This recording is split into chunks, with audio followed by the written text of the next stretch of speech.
In 2025, a chilling truth emerges from the ice of 40 years of silence.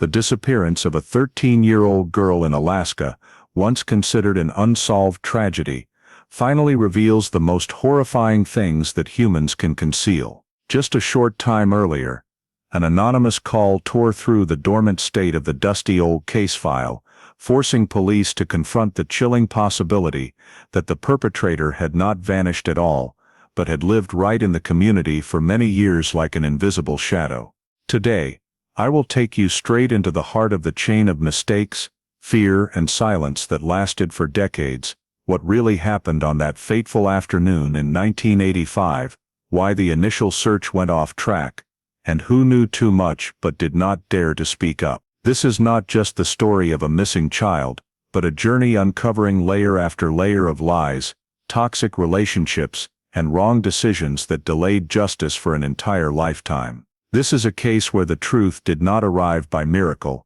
but through fear, belated courage, and the terrible price of silence. You are my most valuable companions. Take a deep breath, because right now we are about to step into a story that will weigh heavy on your heart and make your mind tremble. Before diving deep into this haunting real case file, let me know where you are watching from, and if you love journeys seeking buried justice, don't forget to subscribe so you don't miss the next stories. Winter 1985, Palmer, Alaska appeared in the familiar pale gray light of short, cold days, where afternoons seemed to barely begin before hastily giving way to darkness, the air carrying the icy scent from the taiga forests surrounding this small town. Emily Carter, 13 years old, lived with her family in a simple house not far from the main road, where everyone knew each other's faces, and mornings often passed in more silence than words. That day, like many others, Emily left home in such a normal way that no one thought it would be the last moment they saw her. The girl wore a winter coat worn at the cuffs, carrying a small backpack, stepping out into the skin-cutting cold, but not unusual for a child raised in Alaska, heading toward the town center, where there was the grocery store, the bus stop, and the familiar road she had walked countless times. No long goodbye, no signs of worry or haste, just a nod, a short sentence as usual, and the door closed behind her, leaving inside the house the familiar warmth and reassurance of the family. Those who saw Emily that day only remembered her as a very small part of the everyday picture, a girl walking along the roadside, head slightly bowed against the cold wind, steady steps, not stopping to chat long with anyone, no unusual behavior enough to etch into memory. Time passed slowly in the way only small towns have, afternoon turning to evening in silence, street lights turning on one by one, and the cold becoming sharper as the temperature dropped. Emily's family began to notice when it was already dusk, and she still hadn't returned, but at first it was just waiting mixed with habit, because in this community, children coming home a bit late was not uncommon. Then time continued to pass, dinner gradually cooling on the table, darkness outside the window becoming thick, and waiting slowly turning into worry. They began calling her name, looking out onto the road, wondering if she had stopped at a friend's house or lingered somewhere longer than planned. The first phone calls were made with the simple hope that just a short confirmation would be enough to return everything to normal, but each unanswered call made the unease spread further. When night fully fell, Palmer became unusually quiet, the familiar quiet now carrying a different weight, as if this small town was holding its breath. Emily's family began going outside, looking along the road she usually took, asking acquaintances still awake, trying to piece together scattered bits of information, but none enough to form an answer. No one remembered seeing her return, no one knew where she had gone after that last moment, and her absence, initially just a small gap in the daily routine, gradually became a terrifying void that could not be filled. Worry turned to fear when harmless assumptions no longer held, when each passing minute made clearer that something had happened, though no one dared to say it out loud. In the small house, the clock seemed to tick louder than usual, each second a cold reminder of time passing without any news of Emily. Finally, when the night was late and waiting could no longer be endured, the family made the decision they never thought they would have to make in such circumstances. The call was made to the local police department, the voice on the other end trying to stay calm but unable to hide the panic, reporting that a 13-year-old girl had left home in the afternoon and still had not returned. At that moment, when the call ended, Emily Carter was no longer just a child late coming home in a small town in Alaska,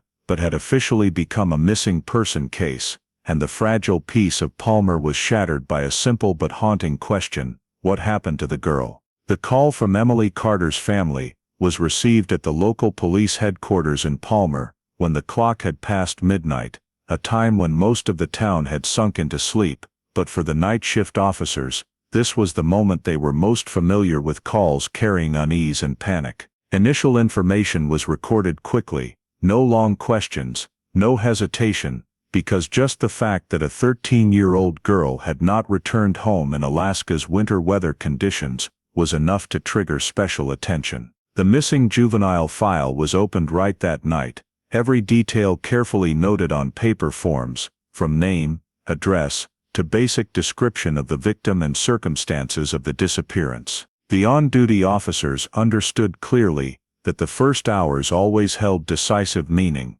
not because they always led to quick results, but because each passing minute reduced the chances of finding a child safely, if something was truly wrong. The first thing done was to determine the last time Emily was seen, a seemingly simple timeline, but the foundation for all subsequent steps. The family provided the time frame she left home. Those around were quickly asked to confirm the last time anyone saw her, and when, from which the officers built an estimated time window, a window around which all assumptions had to revolve. There were no signs that Emily had ever intended to run away, no history of serious family conflicts, no recent unusual behavior enough to make police classify this case as voluntary departure, like many other teenage cases. It was precisely the absence of those signs that made the initial assessment lean toward the possibility of an accident, rather than running away, a quick but necessary evaluation to decide the response level. The officers noted that Emily was still too young to voluntarily disappear in a harsh environment like Palmer in winter, without leaving any trace, and that made the case impossible to delay with slow administrative procedures. The file was marked high priority. Steps to prepare for an emergency search were discussed right in the duty room, even though outside the town was still silent under the cold ice. Area maps were pulled out, familiar routes Emily might have taken were quickly circled, and a list of locations to check was formed in parallel with continuing to gather information from the family. The last sighting time was emphasized repeatedly in internal discussions, because it was not just a number on paper, but a fragile boundary between assumptions that could still be salvaged and more frightening possibilities. The quick assessment concluded there was no basis to delay, no reason to wait until morning to act, because each hour passing in Alaska's cold could completely change the situation. The decision to deploy an emergency search was made with near absolute consensus, not because anyone was certain Emily was in serious danger, but because none of them were willing to accept the risk of delay. Internal calls were made to mobilize more personnel, ready units were notified, and the initial plan was drawn up in a context of sleep deprivation, but full focus. While Emily's family was still trying to stay calm at home, not knowing exactly what was happening behind the walls of the police headquarters, there the case had officially crossed the boundary of a normal delay to become an investigation activated minute by minute. No one drew major conclusions, no one mentioned the worst scenarios, but all understood that from this moment, every decision, every assumption, and every recorded timeline could become the key factor deciding how this story would be told later. Though at that time, they were only doing the one thing they believed was right: act immediately before it was too late. Right after the decision to deploy an emergency search was made in the night, the entire activity of the Palmer police quickly shifted from the information gathering phase to field action. With the immediate focus on sweeping the route Emily Carter was believed to have taken that afternoon, because in a small town like Palmer, daily travel habits rarely changed suddenly, and that familiarity sometimes was the most important clue. The officers started from the clearest starting point, which was Emily's family home, tracing the road she usually used to go into the town center, paying attention to every curve, every stretch where visibility was obscured by trees, sheds, or small structures along the road. In the flashlight beams and patrol car headlights, the snow-covered ground appeared as a flat but unpredictable surface, where footprints could be erased by wind in just a few hours, forcing them to walk and observe carefully to not miss any detail. In parallel with sweeping the main route, a search grid was established around the area near Emily's home, gradually expanding to open lands, small trails, and nearby forest edges, each area assigned to different groups, to ensure coverage was systematic rather than random. Paper maps were quickly marked with pencil, showing areas already checked and places to return to, with more personnel, or better light, reflecting the familiar working method of the local force in a context of limited technology. At the same time, other officers conducted initial witness interviews, focusing on those likely to have seen Emily in the time from when she left home until it got fully dark, from neighbors, passers-by, to staff at stores near the town center. These interviews were quick but not superficial, because every answer, even vague or uncertain, was recorded as a potential piece, and overlapping points between accounts were noted especially to reconstruct the girl's final journey. Most of what they got was just confirmation that Emily had been seen walking alone, no one with her, no signs of argument or panic, and no one remembered seeing her return in the opposite direction home, a fact that both helped narrow the search and increased worry. As the search continued to expand, a first personal item was discovered near the area of the route she usually took, a small detail but enough to make the officers stop for thorough checking, marking the position, and noting carefully. That item, though not yet saying anything clear, was seen as the first sign that Emily had been present in this area after leaving home, while opening up many different hypotheses about what might have happened next. However, the discovery of this item was not accompanied by any signs of violence, no blood, no signs of struggle on the ground or surrounding objects,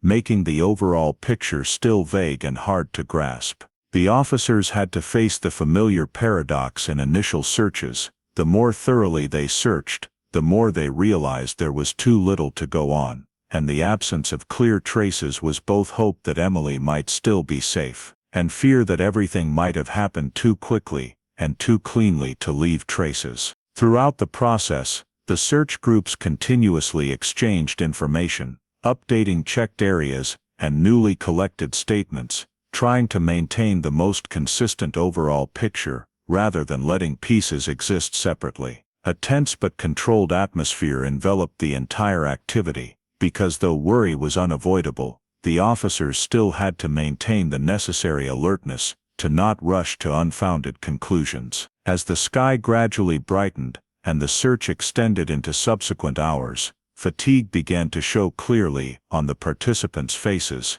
but no one mentioned stopping, because all understood that these first hours were when the chance of finding new clues was highest. However, after thoroughly sweeping the main routes, areas near home, and conducting a series of initial interviews, the picture still lacked additional details strong enough to change the current search direction. No signs of violence, no direct witnesses seeing anything unusual, and no clear clues indicating Emily had encountered immediate danger, all made the first search end in a state, both proactive and uneasy, when law enforcement had to admit that though they had done everything possible within the allowed time and resources, they were still facing a large information gap, where every assumption could be correct but none yet strong enough to lead them to the answer everyone was seeking. The initial search concluded on a heavy note, as the teams returned without bringing back any clear evidence strong enough to change the overall picture,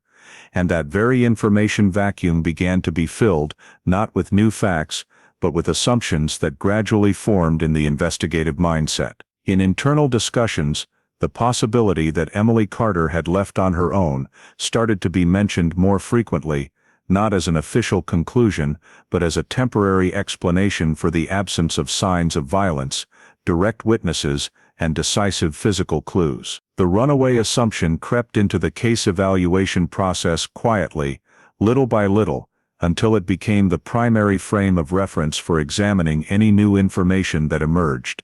causing details that did not fit that frame to be downplayed or dismissed. In that context, the statement of a witness that had been recorded during the early search phase gradually lost its weight, not because it was proven false, but because it was not clear enough to reinforce the dominant assumption. This witness had mentioned seeing a situation that made them feel it was not entirely normal, but since they could not pinpoint the exact time or describe specifically what they had seen, that information was deemed vague and lacking the reliability needed to pursue it further. In an investigation under pressure from time and resources, details that could not be quickly verified were often pushed to the sidelines, and this case was no exception, causing an alternative possibility that differed from the prevailing thinking to be set aside without full consideration. At the same time, the perception of the terrain and weather in the search area also revealed subtle but significant limitations,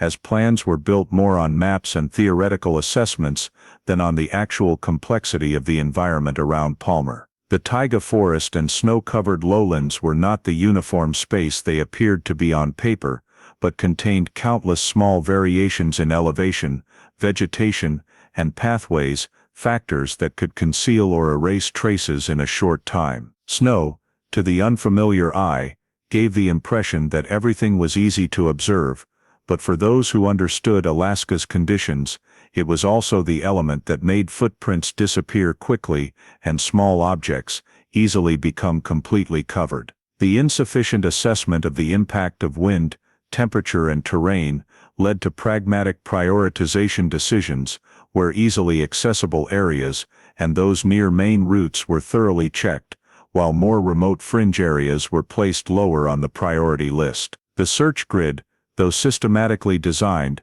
still had gaps that were not easily noticeable at first, especially in areas outside direct line of sight or requiring more time and effort to reach. The search teams focused on covering places with high probability based on initial guesses, and those guesses themselves were influenced by the runaway assumption, creating a loop where subsequent decisions reinforced the chosen direction. The lack of signs of violence on the main routes was seen as indirect evidence supporting the assumption that Emily might have left the area voluntarily, even though no one could point to specific evidence showing she had intended to do so. In internal reviews, the search grid was viewed as having covered most of the most reasonable areas, and the question of whether to expand to fringe regions was often postponed by the feeling that it might not yield results commensurate with the resources expended. The maps crossed off with marked checked areas created an impression of comprehensive coverage,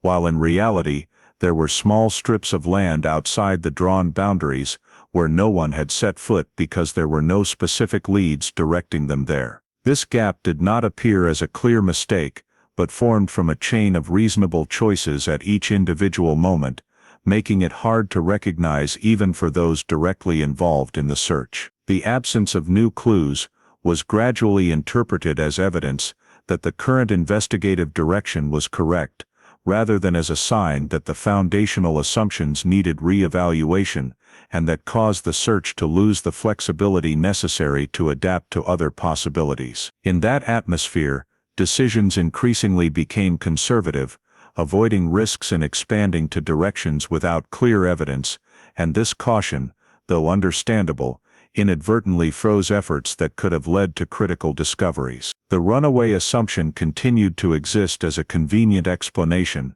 allowing the case to be handled at a slower pace without creating a sense of dereliction of duty, even though deep down many people still felt that something did not quite fit with the image of Emily and the circumstances of her disappearance. The investigative gaps from dismissing inconsistent witness statements, inadequate assessment of terrain and weather, to overlooking fringe areas in the search grid, were not seen as serious errors, but as unavoidable consequences of a search conducted under difficult conditions and lack of information. It was precisely the normalization of those gaps that made them more dangerous, because when no one viewed them as issues needing immediate correction, they tended to persist and become entrenched in how the case was handled. In that context, the search continued in a half-hearted state, where everyone worked hard and followed procedures, but the core questions were gradually guided by assumptions, rather than evidence, creating a fragile foundation for the entire subsequent investigative process. The gaps that had formed in the previous phase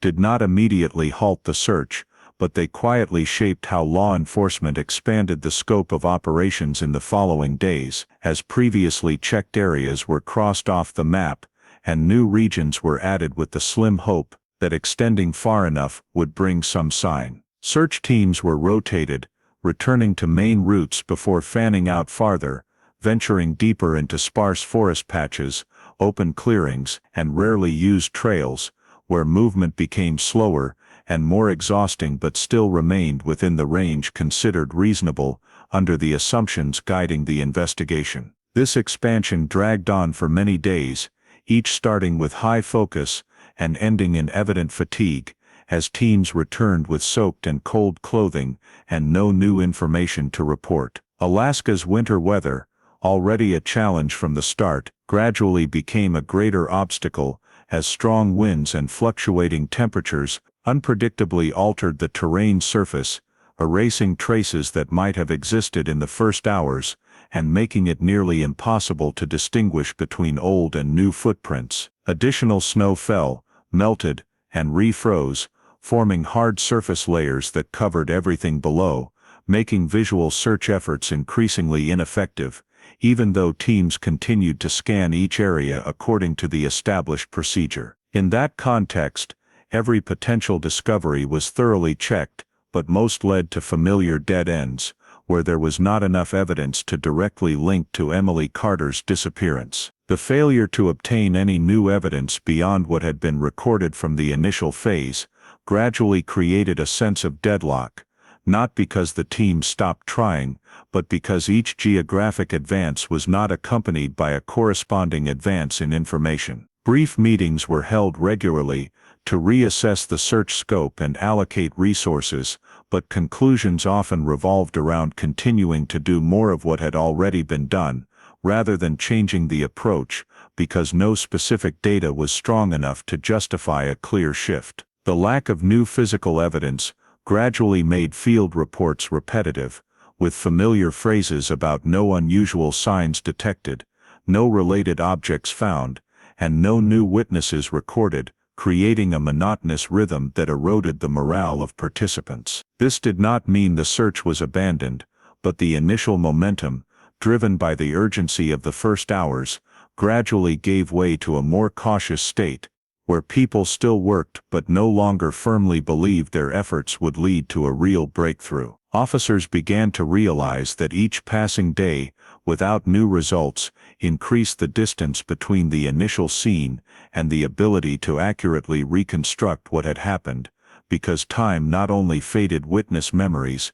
but continued to affect the physical environment in irreversible ways. In internal discussions, fatigue was not spoken aloud, but was clearly present in how people weighed each decision, from whether to mobilize additional personnel for an area already checked multiple times, to whether to continue expanding to farther regions with very few specific leads. These questions were often answered by a delicate balance between the responsibility to keep searching and the reality that resources were not unlimited, and each decision to extend the search another day had to be justified in a context without new evidence to rely on. The weather continued to act as an invisible but relentless force, not only erasing physical traces, but also shaping the investigation's psychology, as prolonged cold and harsh conditions made maintaining a high pace increasingly difficult day by day. The fringe areas once downplayed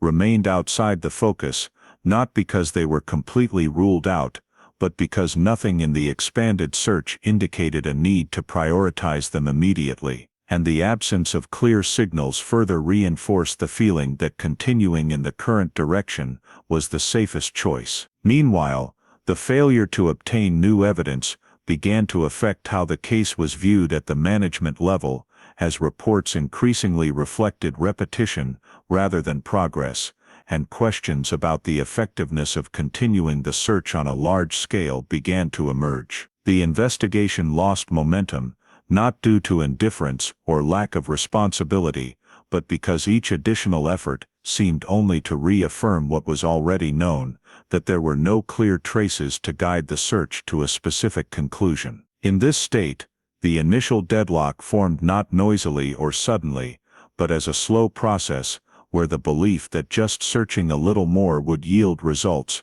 began to waver in the face of the reality that everything might have been concealed or erased very early on. The teams continued to operate, but each passing day carried the feeling that they were walking the same path without getting closer to the answer, and that very feeling changed how they viewed their efforts. The expanded search, though geographically appearing to cover more, did not correspondingly expand understanding, and this discrepancy gradually became the defining feature of this phase, as people had to confront the reality that they were facing an invisible wall with no additional data to climb over. In that context, the initial deadlock was not declared or recorded as a specific milestone, but existed as a shared feeling seeping into every report, every meeting, and every decision, signaling that the search, though still ongoing, had begun to lose the necessary momentum to create a turning point on its own. Fatigue and deadlock had become the familiar state of the search,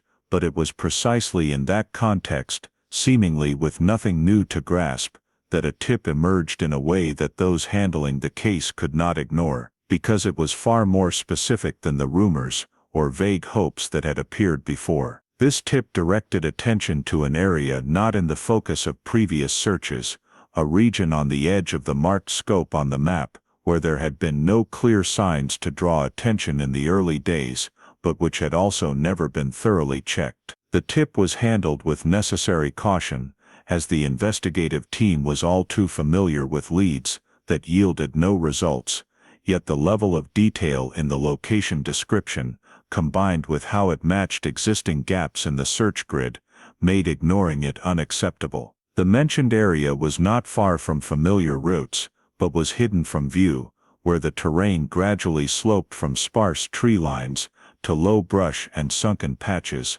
with old snow covering everything, creating a uniform appearance that could easily cause any object not large enough to blend into the surrounding landscape. Teams were dispatched back to the field with a markedly different mindset from previous searches, not an undirected expansion, but a high-focus effort on a specific point, with each step moved slowly and controlled to avoid missing the smallest details. It was during the scanning of this area that an unusual sign began to appear, initially just a shape not entirely fitting the surrounding environment, a strange outline amid the ground, snow and low vegetation, enough to make an officer stop and observe more closely rather than continue walking. As the distance closed and the angle shifted, the shape became clearer, no longer an indeterminate inanimate object, but a human skull, lying partially tilted in the soil and snow, in a position only a short distance from the edge of the initial search grid,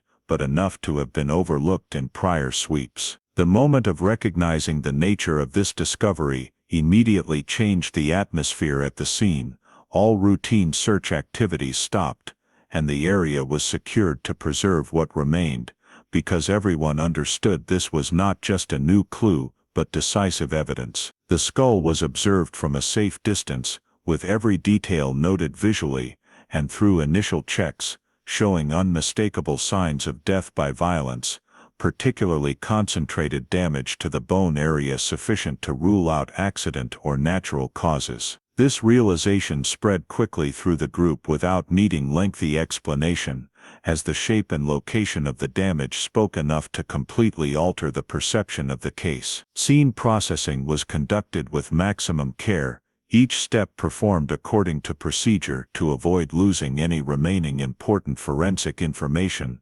despite the passage of time and unfavorable environmental conditions. Concurrently, the surrounding area of the discovery was scanned more thoroughly, not only to search for additional remains, but also to understand the spatial context, from accessibility, degree of concealment, to whether this was the site of the violent act, or merely where the body was taken afterward. Initial assessments showed that this location, though not completely isolated, was discreet enough to avoid attention for a long period, especially under the weather and terrain conditions that had previously hindered search efforts. As the skull was prepared for transport for identification, the question of the victim's identity became unavoidable, even though deep down many had already begun linking this discovery to Emily Carter's disappearance. Confirmation was not rushed, but based on procedure combining remaining identifying features with data already in the file, step by step ruling out other possibilities, until no reasonable doubt remained. The moment of identity confirmation did not occur with outburst reactions, but with heavy silence, as it closed off any remaining hope that Emily might still be alive somewhere, and opened a much colder new reality. From that point, the case was no longer viewed as a missing person with multiple open possibilities, but officially became a homicide, bringing a fundamental shift in approach, priorities, and responsibilities of those handling the file. All prior assumptions, from the possibility of running away to speculations about accident, had to be re-examined in the light of undeniable violent evidence, and the investigative gaps that had existed now carried more serious meaning when placed against the final outcome. The discovery of the remains, though only partial, created a clear boundary between two phases of the case,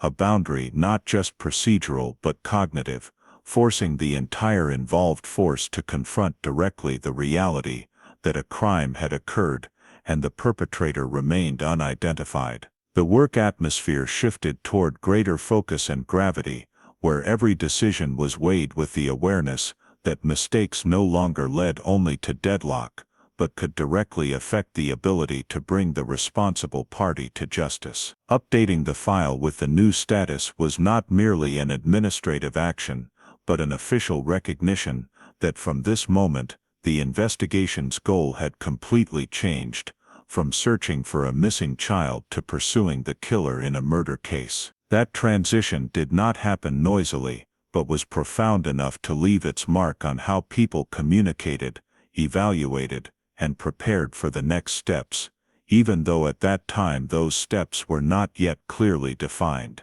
This discovery ended the prolonged ambiguous phase, and established an unavoidable truth, that Emily Carter's death was not the result of getting lost or an accident, but the consequence of intentional violent act, and that truth became the new foundation for all remaining questions. Questions that now no longer revolved around where the girl was, but who did this, how and why. For such a long time the answer had remained out of reach. The fact that the case had turned into a homicide did not bring immediate answers as many had hoped. On the contrary, it exposed a harsher reality where key evidence was almost entirely absent, and what remained was only enough to confirm that a crime had occurred, but not enough to point to who was responsible. The search of the scene where the skull was discovered, along with nearby areas, yielded no murder weapon or any physical evidence that could directly link to a specific individual, as weather conditions and the passage of time appeared to have erased the most important physical traces. Expanded searches around the discovery area continued at high intensity, but the deeper they dug, the more the investigation team had to confront the reality that if a murder weapon or items directly related to the violent act had ever existed, they were no longer there, or no longer identifiable after prolonged exposure to the environment. Alongside the absence of a murder weapon, the file also lacked any direct witnesses who had seen the act of violence, or even seen the victim with another person during the critical time period, making the reconstruction of Emily Carter's final moments a puzzle based primarily on indirect inference rather than concrete facts. The statements collected earlier, which were already vague and inconsistent, became even harder to use in the context of a murder case, as no account was clear enough to pinpoint the exact time, location, and circumstances of the violent act. Investigators attempted to re-examine clues noted in the initial phase,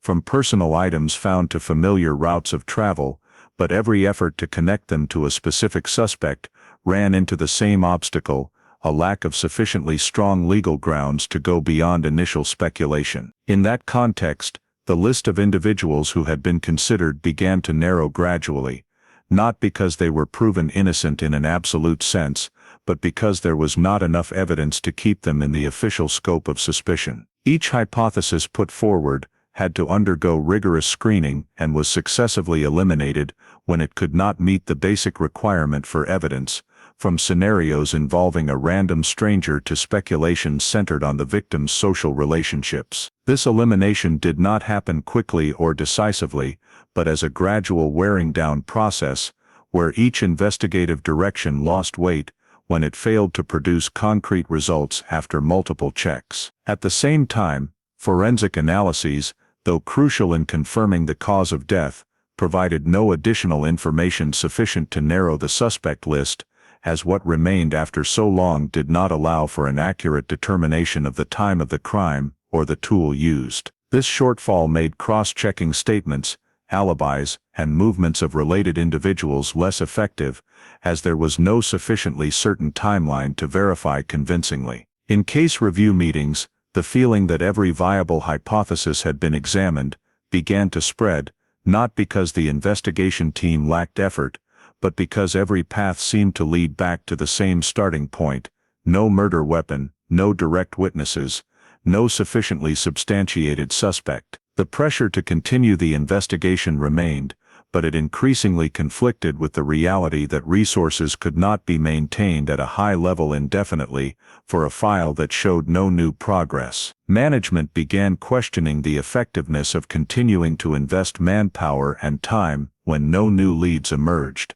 and those questions gradually turned into administrative decisions where prioritizing other cases became unavoidable. In this process, each hypothesis was carefully noted along with the reasons for elimination, creating a thick file that paradoxically reflected a scarcity rather than an abundance of evidence. Detailed records of the investigative directions attempted became proof that sufficient effort had been made, but they also served as a reminder that few viable options remained to pursue under current conditions. The inability to identify a legally substantiated suspect not only slowed progress, but also created a prolonged state of uncertainty, where the case existed as an unfinished responsibility without a clear path to completion. As more hypotheses were eliminated, the likelihood of an entirely new direction emerging grew slim, and the investigation began shifting from active pursuit to file maintenance, ensuring that all collected information remained preserved and ready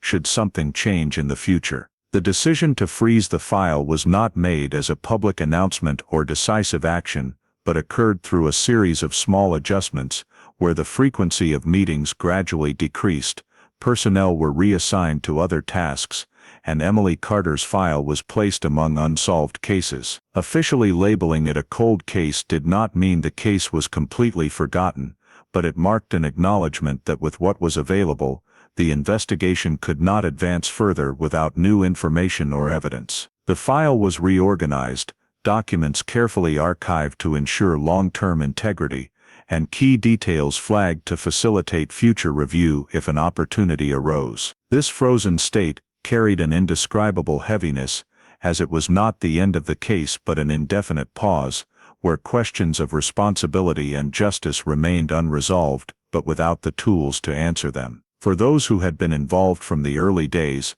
the file becoming a cold case was a painful acknowledgement that all efforts, however serious and persistent, were still not enough to overcome the objective limitations of time, environment, and evidence. The case now existed in a limbo state, no longer an urgent search, nor able to become a prosecution, but a frozen file waiting for an external factor that might change the situation, though at that time, no one could say for sure whether that day would ever come. The frozen state of the file created a prolonged silence, where the case existed as a carefully stored set of documents rarely opened, until that quiet was broken by an anonymous call that arrived in a way that made those receiving it unable to treat it as an ordinary tip. The call carried no panic or emotional outburst, but was delivered in a controlled voice that went straight to the point and avoided unnecessary details, as if the caller had carefully weighed every word before dialing. The information provided went beyond speculation or rumor, focusing on specific details about the scene where the remains had been discovered,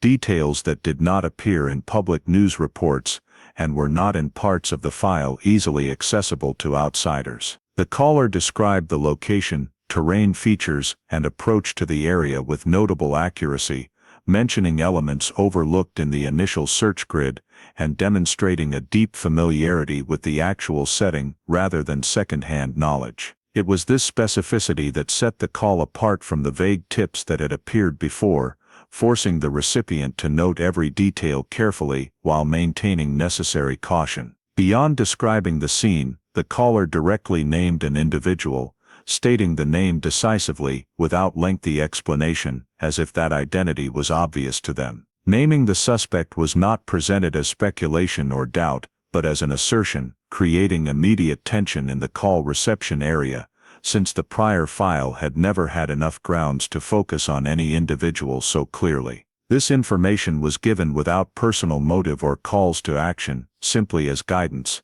leaving those receiving it to wonder about the caller's connection to what they knew. When asked for more about the source of the information and their own identity, the caller refused to provide any details that could lead to identification, maintaining a clear distance between the content shared and themselves. The call ended abruptly, leaving no contact number or opportunity for further dialogue, and this disappearance only heightened the sense that the information just received was purposeful but not intended to seek attention or protect personal reputation. In the context of a frozen file, the appearance of this call created an immediate effect, not by providing answers, but by reviving questions that had been set aside due to lack of leads. The details provided were quickly cross-checked with archived records, and the matches at key points made the possibility that this was mere fabrication hard to sustain. In particular, the descriptions of the scene reflected knowledge of gaps in the initial search grid,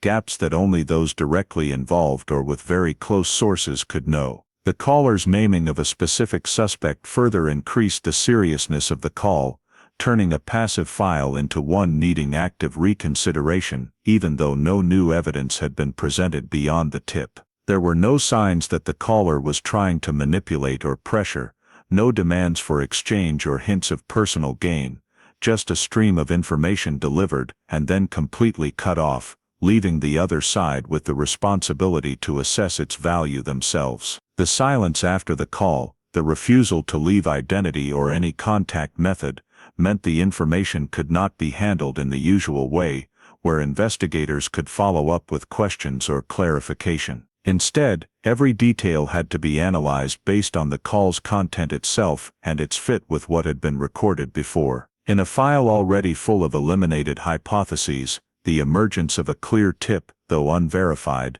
created a new anchor for thought, forcing those responsible to reconsider whether keeping the file frozen was still reasonable. No one rushed to conclude that this call was the key to solving the case, but neither could anyone deny that it was qualitatively different from anything that had appeared since the file became a cold case. The lack of identity made the caller both a source of information and a new enigma, raising questions about the true motive behind deciding to contact after such long silence. Internal speculations began to form around who the caller might be, why they knew those details, and what prompted them to break the silence now, but all those speculations were set aside to focus on verifying the provided content. The existence of this call did not immediately change the file's legal status, but it altered the perceptual state, making the case no longer lie dormant in storage, but return to the focus of those who had thought all possibilities were exhausted. The detailed scene information, the direct naming of a suspect, and the caller's traceless disappearance formed a combination hard to ignore, where each element alone might be doubted, but together they created pressure to take it seriously. The anonymous call, though brief and leaving no clue about who was behind it, achieved what months or even years of investigation could not. It broke the psychological ice surrounding the file, raising the possibility that what had been seen as unsolvable might still have another path, even if that path was unclear and fraught with risks if pursued hastily. The lingering effects of the anonymous call still enveloped the workspace as investigators returned to the long-frozen file, this time not with the mindset of maintenance or storage, but with the urgent need to cross-check every new detail provided against what had been recorded in the past. All documents were pulled from storage, spread across meeting tables and office floors, forming a dense mosaic of reports, maps, interview transcripts, and scene notes, all re-examined under the new lens created by the call.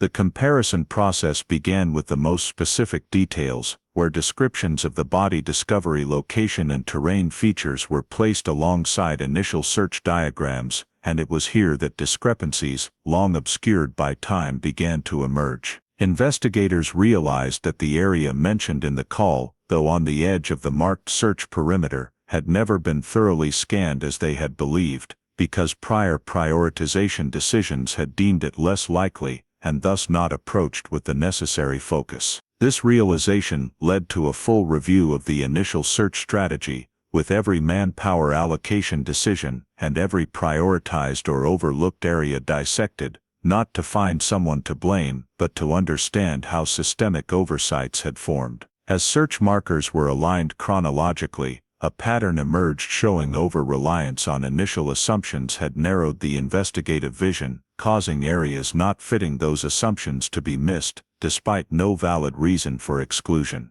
At the same time, the call's content was analyzed more thoroughly, not just for what was said, but for how the information was presented, the level of detail, and the accuracy of descriptions, especially elements never publicly released. Investigators cross-referenced each detail with forensic reports and scene notes, and the matches at critical points made it increasingly unlikely that the caller was relying solely on media reports. Some details, existing only in internal reports, or the memories of those directly involved in the search, appeared in the caller's description with troubling accuracy, forcing the team to acknowledge that the source likely came from someone closely connected to the case. This recognition did not immediately lead to identifying the caller, but was enough to elevate the information's credibility to a completely different level, from a tip requiring caution to a lead needing serious handling. Alongside analyzing the new content,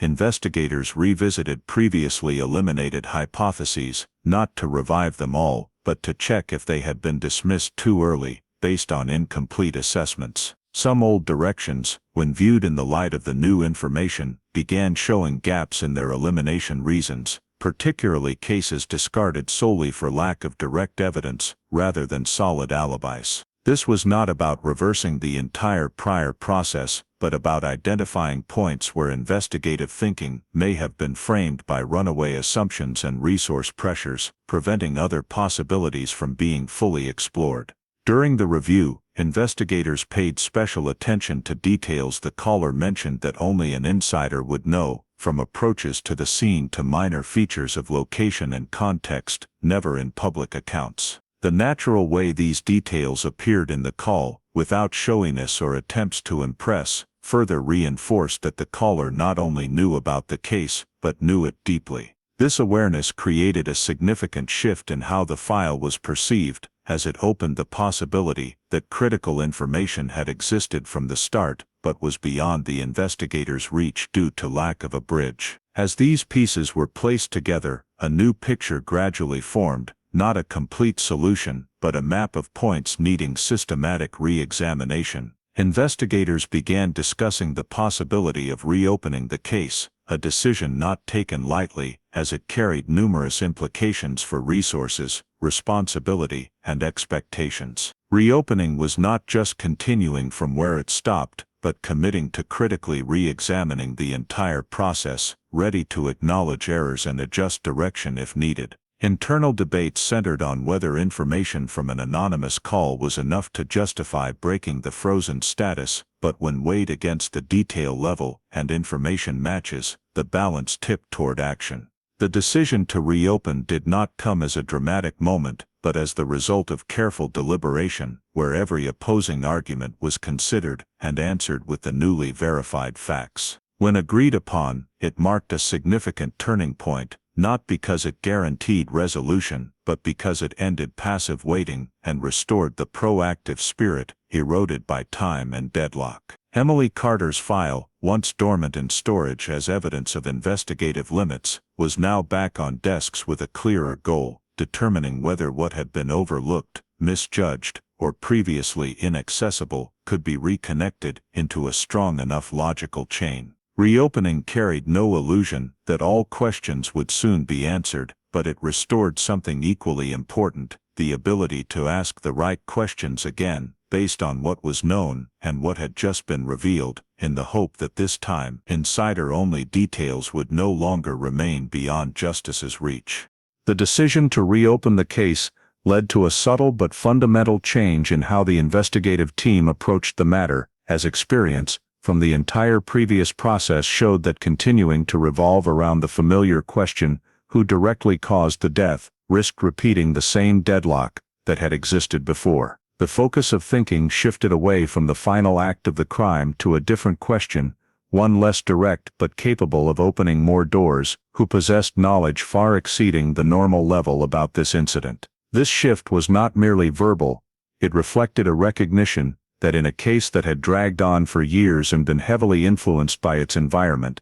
identifying the perpetrator might be too remote without starting from those with special connections to the scene, the victim, or details never made public. When the question "who knows too much" was posed, things once considered secondary began to be re-examined, because deep knowledge of the scene, the way to access the edge of the search grid, and discrepancies in the initial process could not come from randomness. The investigators began looking at the file, not to find direct traces of violent acts, but to identify intersections between new information and the network of relationships around Emily Carter, where individuals might have access to or observe things that outsiders could not see. This change allowed them to escape the pressure to immediately find the killer, instead focusing on building a list of people likely to possess insider knowledge, even if their role in the case remained unclear. The narrowing down of involved individuals proceeded systematically, starting with those who had appeared in the old file, from witnesses and family acquaintances,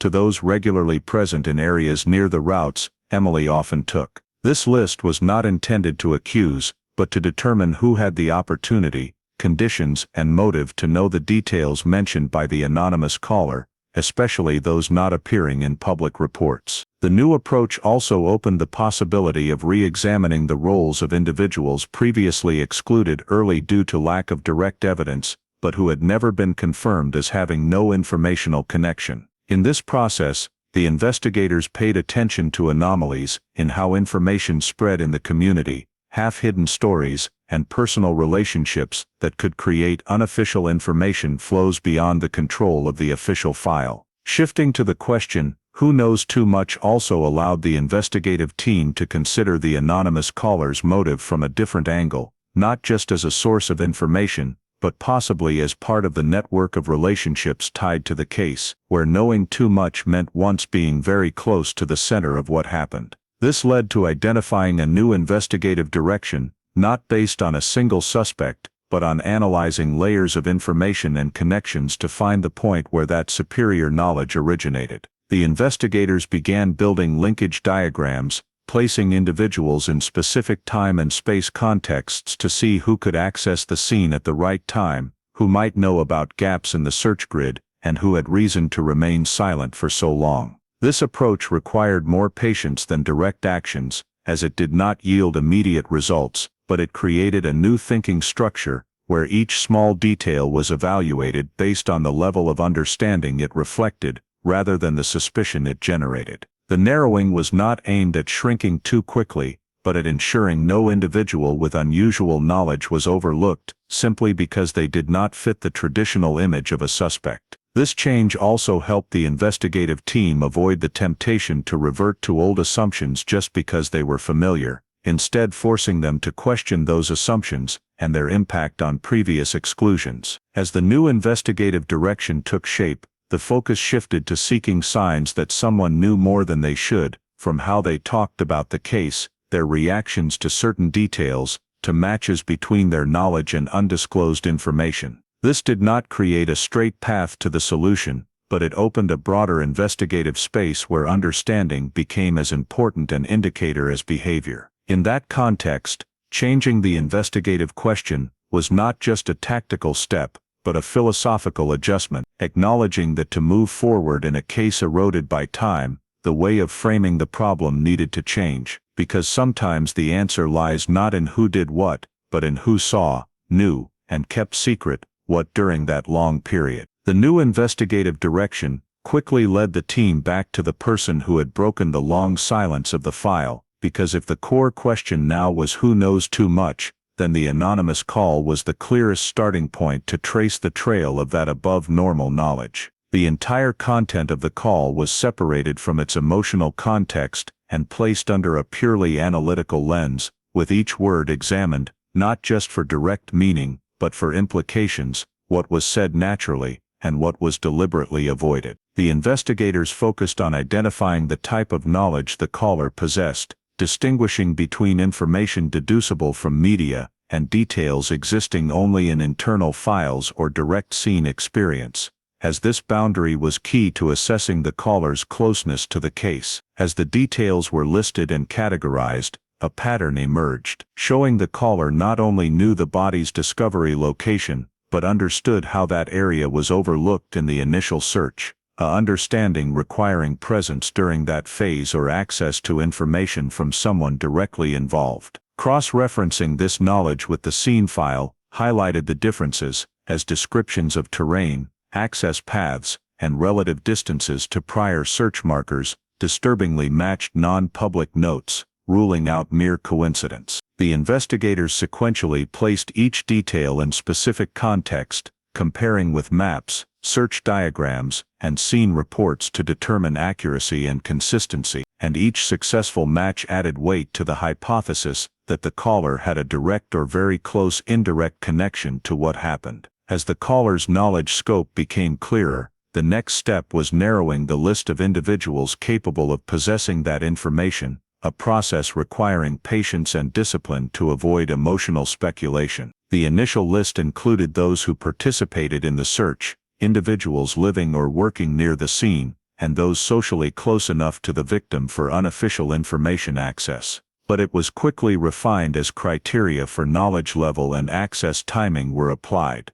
The investigators paid special attention to individuals who might have witnessed or heard key details early on, but did not stand out in the file due to no direct crime evidence linking them. In the narrowing process, attention gradually shifted to close relationships around Emily Carter, not because they were suspected of actions, but because that closeness created conditions for information access and observing things outsiders could not see. Prioritizing these relationships did not mean accusing, but reflected an investigative principle that deep knowledge of a case rarely exists in a vacuum. It is usually accumulated through closeness, informal conversations, and witnessing scattered pieces in daily life. As the suspect list was further refined, the investigators began seeking intersections between the caller's demonstrated knowledge and each listed person's history, from where they were during the initial search, any connection to the search grid edge, to reasons for long silence. Each individual was evaluated not just on what they might have done,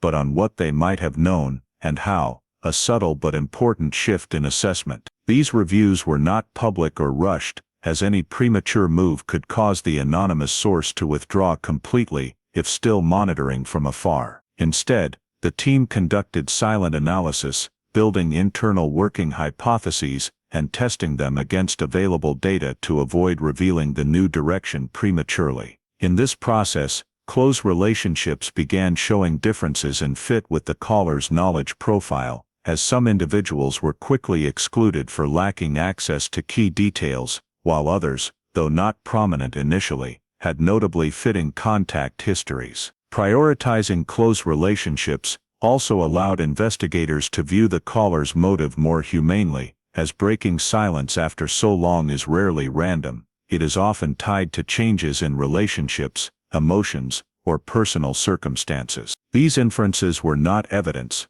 but they helped shape the psychological context for the call, adding an important layer to tracing the source. As the suspect list continued refining, attention focused on who among the remaining had both fitting knowledge and reasonable motive to contact anonymously, a dual criterion significantly reducing the scope. This process did not yield a single name immediately, but it created a clear structure for next steps, where each hypothesis was built on intersections of knowledge, relationships, and circumstances, rather than isolated guesses. Tracing the anonymous tip was thus not just an effort to find the caller, but a method to approach the case from its information center, where what is known, concealed, and finally revealed, could bring the investigators closer to the truth, not directly, but by peeling away layers of understanding accumulated around the case during the long silence. The investigation's focus gradually converged on a specific file, as analyses of the anonymous tip,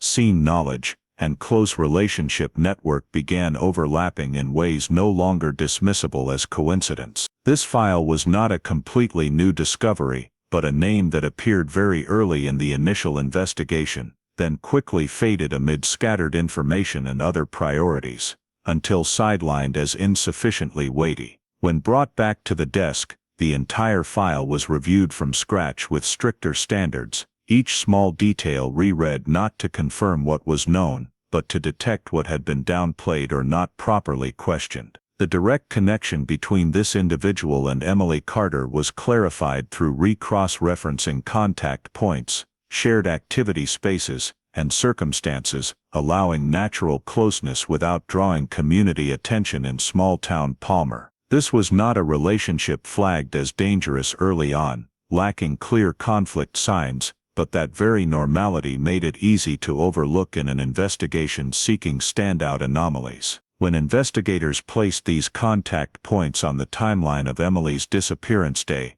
a chain of reasonable possibilities emerged, showing the individual had opportunity to access the victim in the right timeframe, without complex or unusual scenarios. Early exclusion from the suspect list was quickly explained, not by solid alibi evidence, but by lack of direct proof in a context dominated by the runaway assumption shaping the entire view. With no clear violence signs, and no direct witnesses, individuals showing no suspicious behavior, or drawing attention in interviews were often set aside for more urgent directions. This file fell into that category, shelved not because proven unrelated, but because nothing was strong enough to keep it central in a clue-scarce investigation. The individual's lack of contradictory statements, no signs of stress or defensiveness in early police contacts, further reinforced early exclusion, as normality was then seen as non-involvement. When reread under new analyses,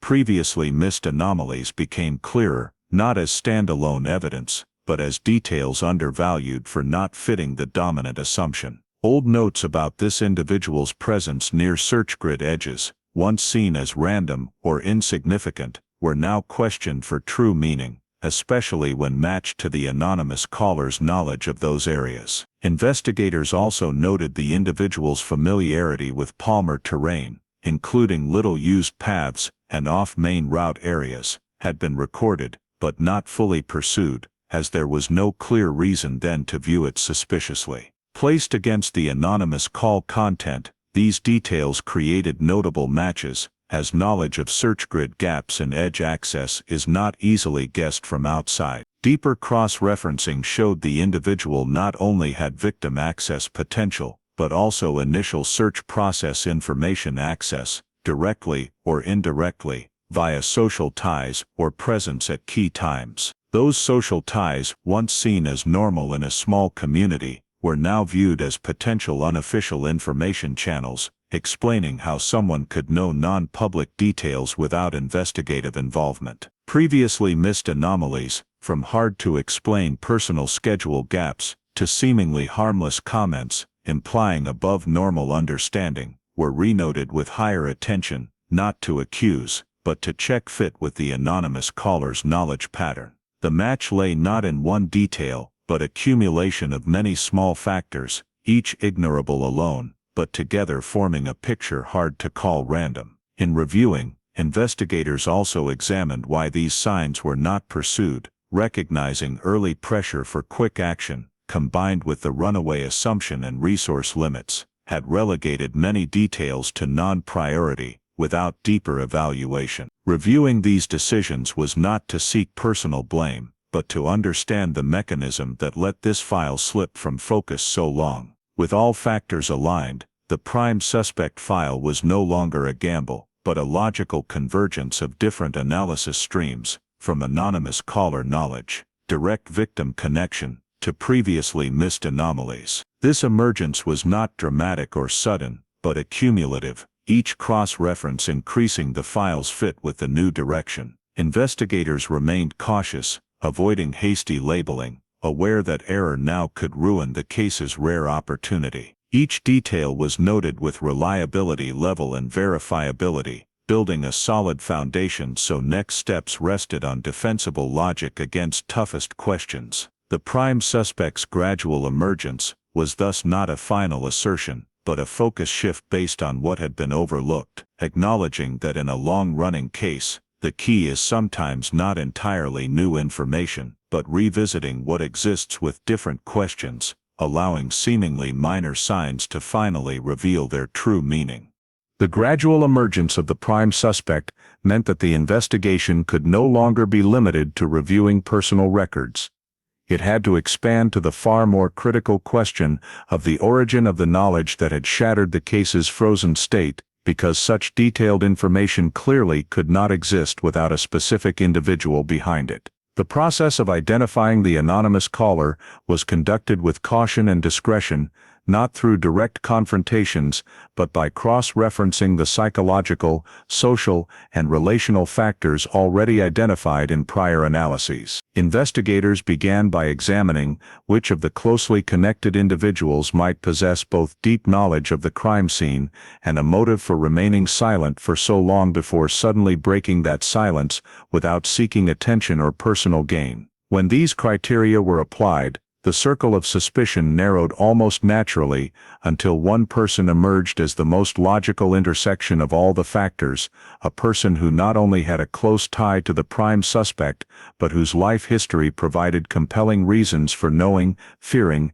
and waiting. This identification did not happen in a single moment of discovery, but through an overlapping comparison of medical records, social reports, and old notes once considered irrelevant, until a chain of connections clear enough to turn suspicion into a concrete investigative direction appeared. As the caller's identity was gradually confirmed, the emotional relationship between them and the prime suspect became central to understanding why the information had existed in that form. For this was not a superficial or fleeting connection, but a bond deep enough to grant both access to information and emotional entanglement. This relationship, previously noted only vaguely in old files as a peripheral detail, was now repositioned at the center, where it provided a reasonable explanation for both the knowledge of the crime and the caller's motives. Analysis of the emotional history revealed an imbalanced power dynamic in which the suspect held clear control, not only emotionally, but also economically and socially, creating an environment where questioning or disclosing information could lead to severe consequences for the other party. It was within this context that a history of abuse emerged as a pivotal factor, not merely to describe the suspect's character, but to explain why the key witness could know so much yet remain silent for years. Medical records, social reports, and accounts from those around them, when pieced together, revealed a prolonged pattern in which violence was not an isolated incident, but part of daily life, sufficient to instill constant fear and psychological dependence. These details, previously scattered across different documents, were now seen as a complete picture in which silence was not a sign of complicity, but the consequence of living under continual threat. The key witness's years of silence no longer seemed incomprehensible in this context,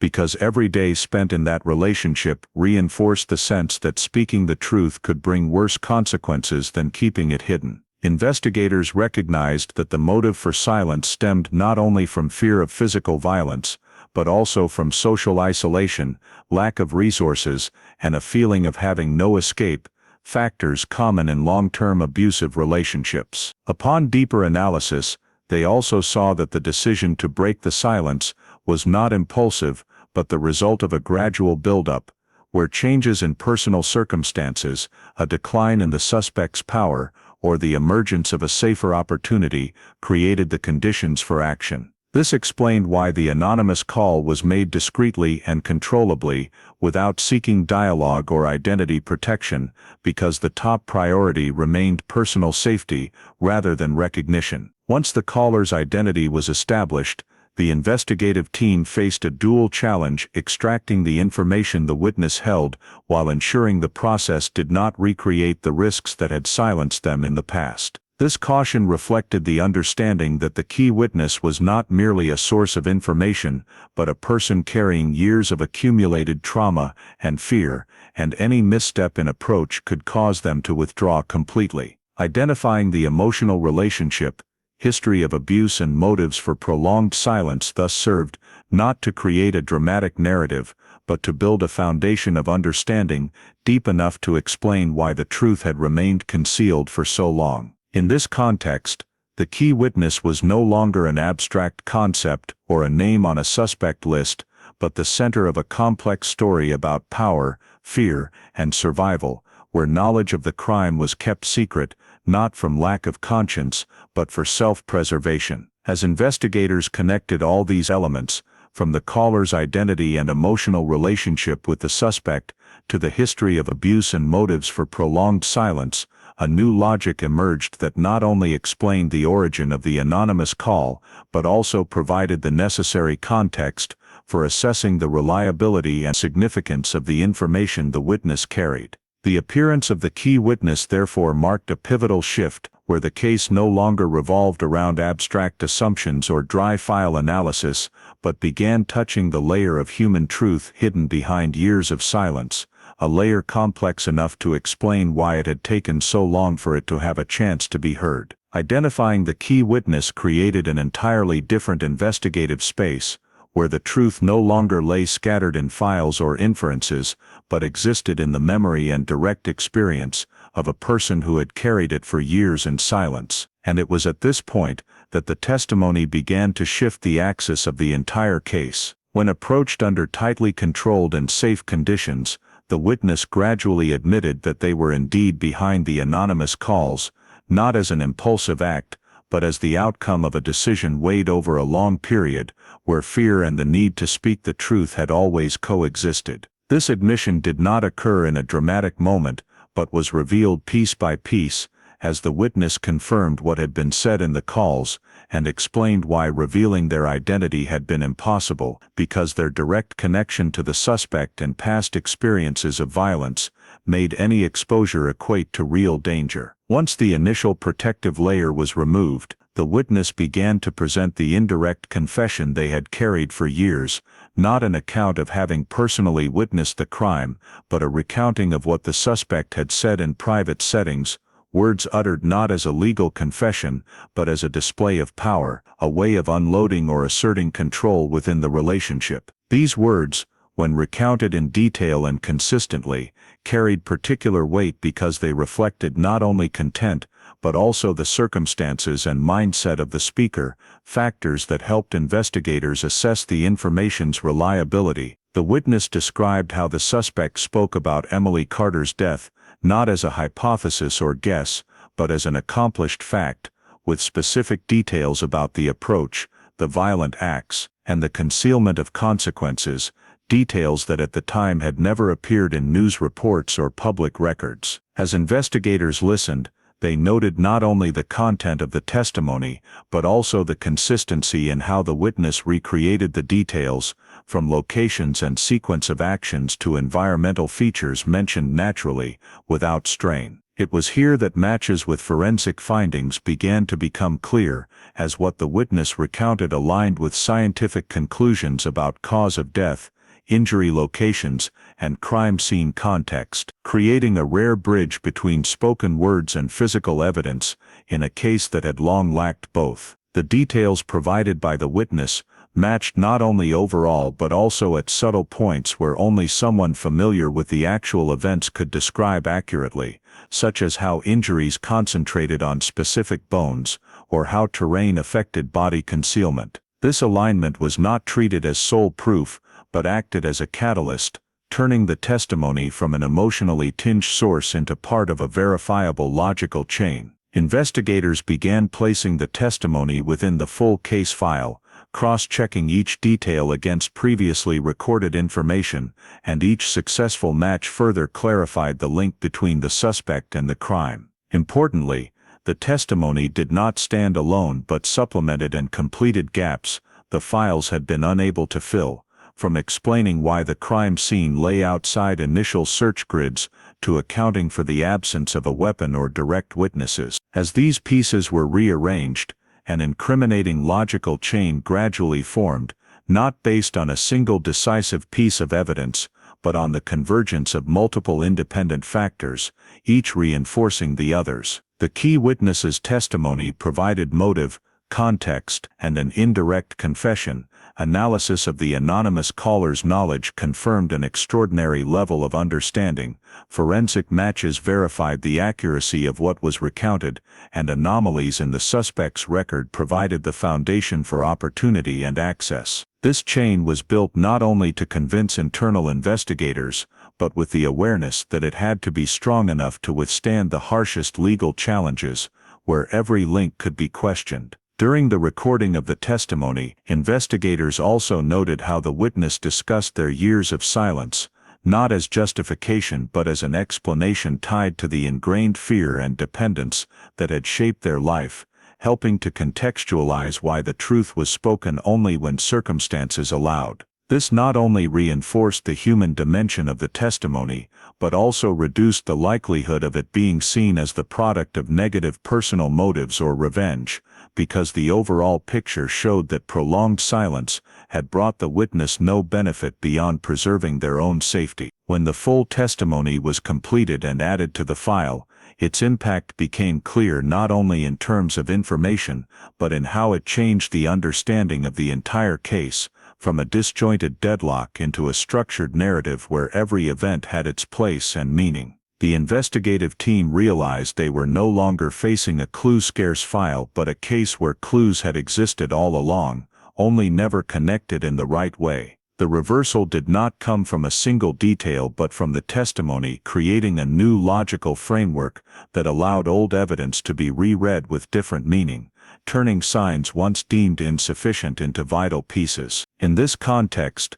the key witness's testimony was not merely an account, but the turning point of the entire case, where past and present met to create a clearer path toward justice. The formation of the incriminating logical chain did not mean every question had an answer, but it marked the moment when the case, once frozen by lack of evidence, began moving again as a system with momentum, where each subsequent step was guided by the combination of reliable testimony and long-awaiting objective evidence, finally placed in its proper position. The newly formed incriminating logical chain was not treated as an endpoint, but as the starting point for a more disciplined phase of investigation, where every detail had to be re-examined with the sole aim of transforming what existed as testimony and inference into a legal file capable of withstanding the most rigorous counter-arguments. The first task undertaken was a complete review of the case timeline, not just the day Emily Carter disappeared, but every relevant time marker related to the suspect's activities, movements, and interactions before, during, and after that point. Investigators reconstructed the timeline in detail, placing these markers alongside the key witness's testimony and existing data from old files to determine whether gaps previously overlooked could now be filled under the new light. This process required patience and precision, because any minor discrepancy could be exploited to weaken the entire argument, and thus every recorded hour and time period had to have a clear source of verification, or be marked as unconfirmed. As the time markers were laid side by side, a more consistent picture began to emerge, revealing gaps in the suspect's schedule that coincided with critical phases of the crime's progression, gaps that had gone unnoticed earlier, due to lack of context for questioning them. Reviewing the timeline was not about creating a perfect story immediately,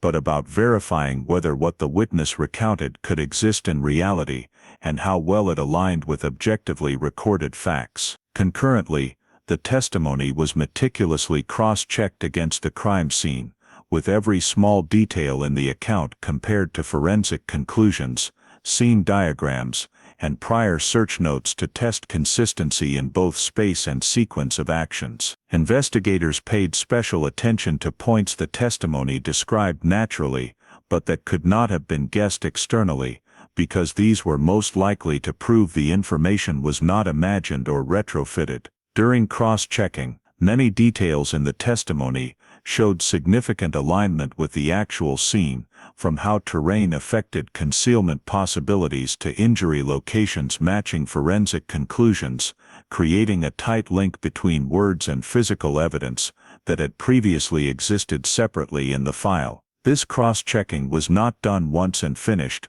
but repeated through multiple rounds, each aimed at uncovering potential inconsistencies, because testimony only truly holds value when it withstands the strictest scrutiny. In this process, attention gradually shifted to the suspect's alibi, which had been relatively accepted early on due to lack of precise timelines for rebuttal. As the timeline was rebuilt in greater detail, investigators began detecting subtle contradictions in the alibi, not obvious discrepancies but mismatches when viewed against new data. Some hours provided by the suspect no longer fit with other recorded markers, while certain explanations for presence at specific locations revealed hard-to-explain gaps. These contradictions were not treated as conclusive proof, but were sufficient to undermine the alibi's reliability, especially when they appeared at key moments in the reconstructed timeline. Investigators continued testing the alibi by comparing it to available independent data,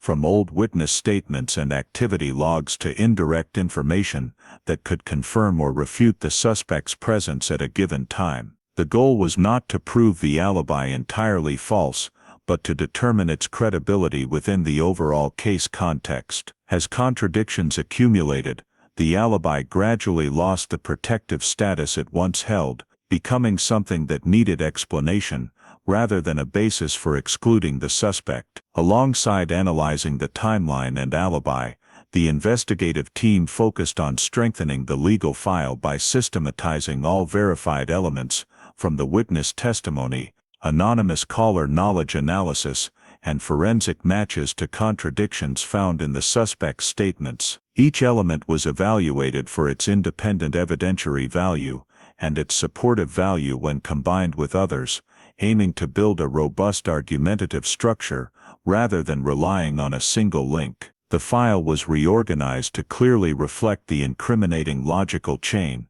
ensuring every inference step had a specific foundation and could be explained transparently in court. Investigators worked closely with the legal department to identify points needing further clarification, gaps to fill, and elements vulnerable to attack during proceedings, thereby adjusting the investigative strategy accordingly. Strengthening the file was not just about gathering more information, but about rearranging what already existed into a tight logical and legal order, ensuring the file not only told a compelling story, but also met required proof standards. Throughout this process, caution remained paramount, because the team understood that a hastily built file, however strong it appeared, could collapse under counter-argument pressure if not fully verified. Every decision to reinforce or discard a detail was documented with clear reasoning, creating a transparent trail for the entire investigation. As this phase progressed,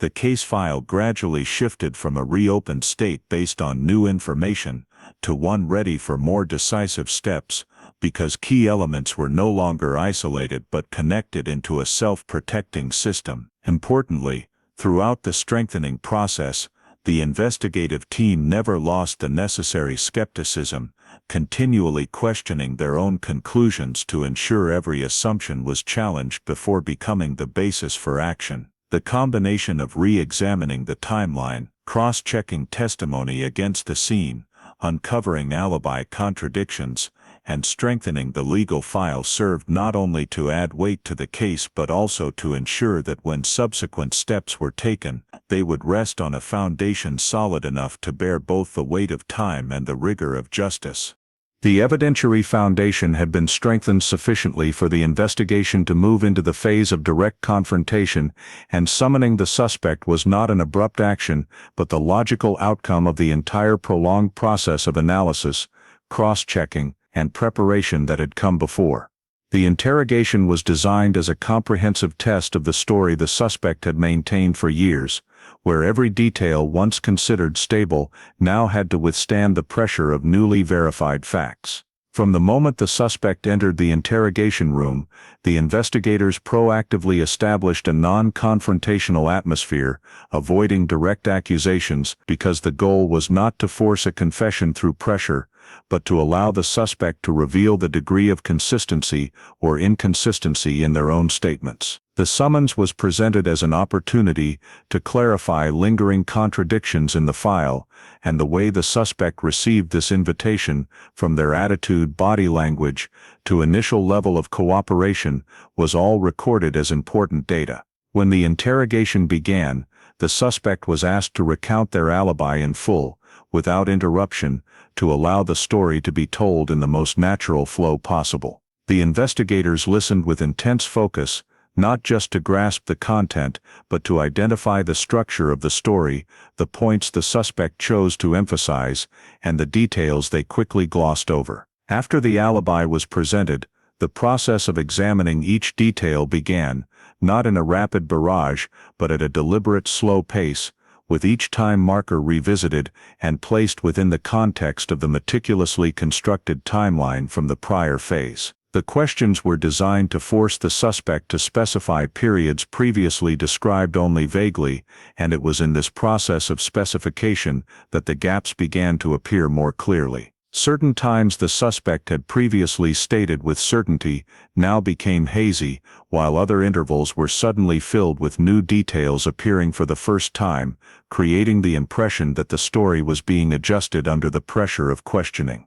The investigators did not rush to refute these adjustments, but allowed them to accumulate, as their value lay in demonstrating that the story was unstable when subjected to repeated scrutiny. When the alibi was placed alongside independently verified data, subtle contradictions began to emerge, not as large, easily noticeable discrepancies, but as small details that could not coexist within the same timeline. The suspect sometimes tried to explain these contradictions with poor memory or confusion, but those very explanations raised new questions, as they did not align with the level of detail the suspect displayed in other parts of the story. Parallel to examining the alibi, the investigators skillfully introduced verified details from the file into the interrogation, not to directly accuse, but to observe the suspect's natural reactions when faced with information they had not anticipated. Certain crime scene details were mentioned in a neutral manner,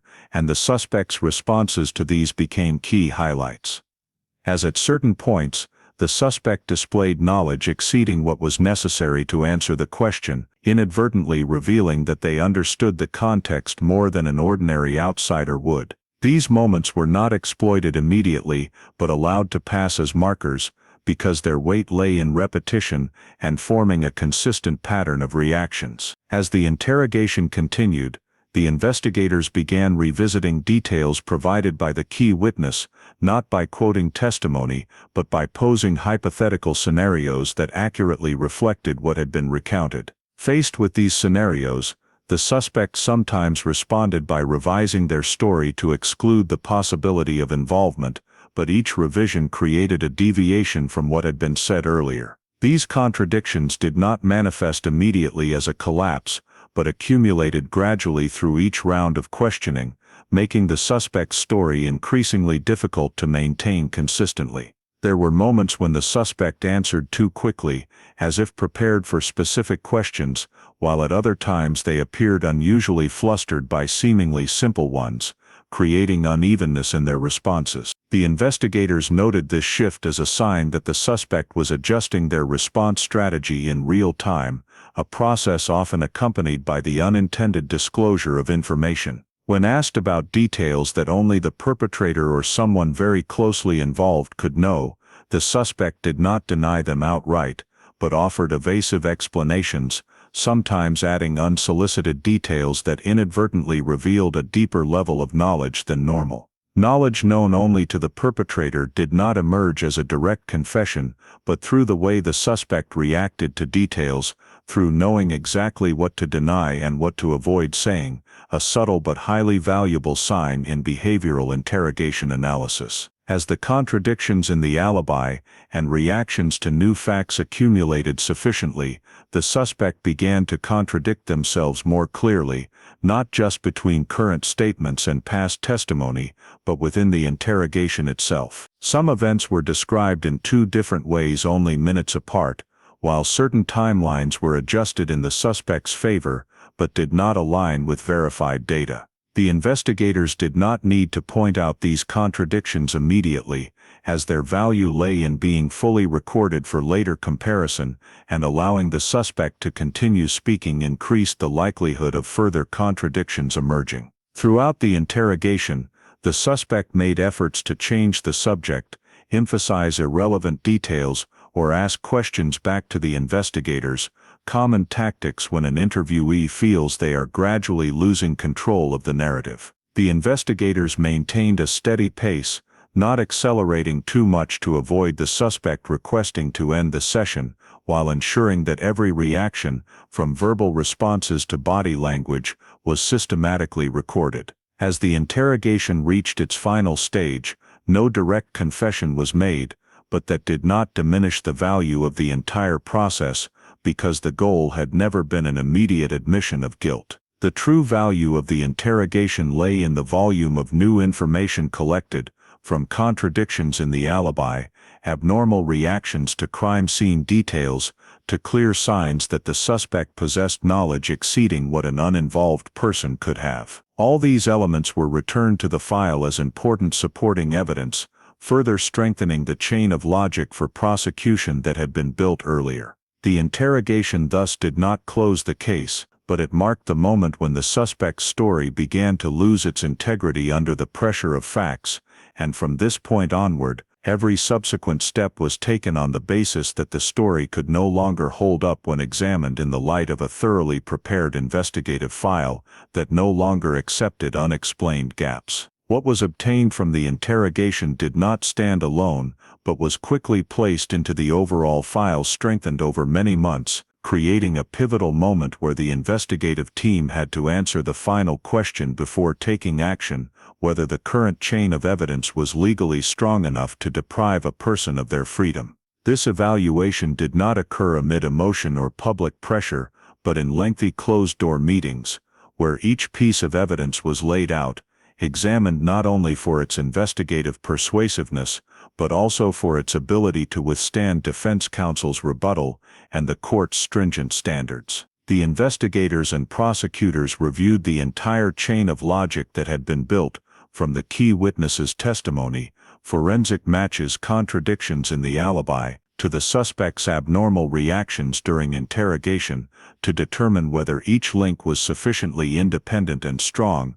not to collapse if attacked individually. There was no single piece of decisive evidence, but the convergence of multiple factors, each reinforcing the others, created a legal foundation solid enough to proceed to the next step. Determining sufficient legal grounds was not just confirming that the suspect likely committed the crime, but confirming that arrest was necessary to protect the proceedings, prevent interference with witnesses or continued danger, and ensure that justice had a full opportunity to be served. When these criteria were considered and agreed upon, the decision to issue the arrest warrant was made not as a dramatic moment, but as a cold, calculated conclusion of a prolonged process. The warrant was drafted with utmost care, every line accurately reflecting what the file could prove, and avoiding any unnecessary speculative language, because any error at this stage could weaken the entire case. When signed,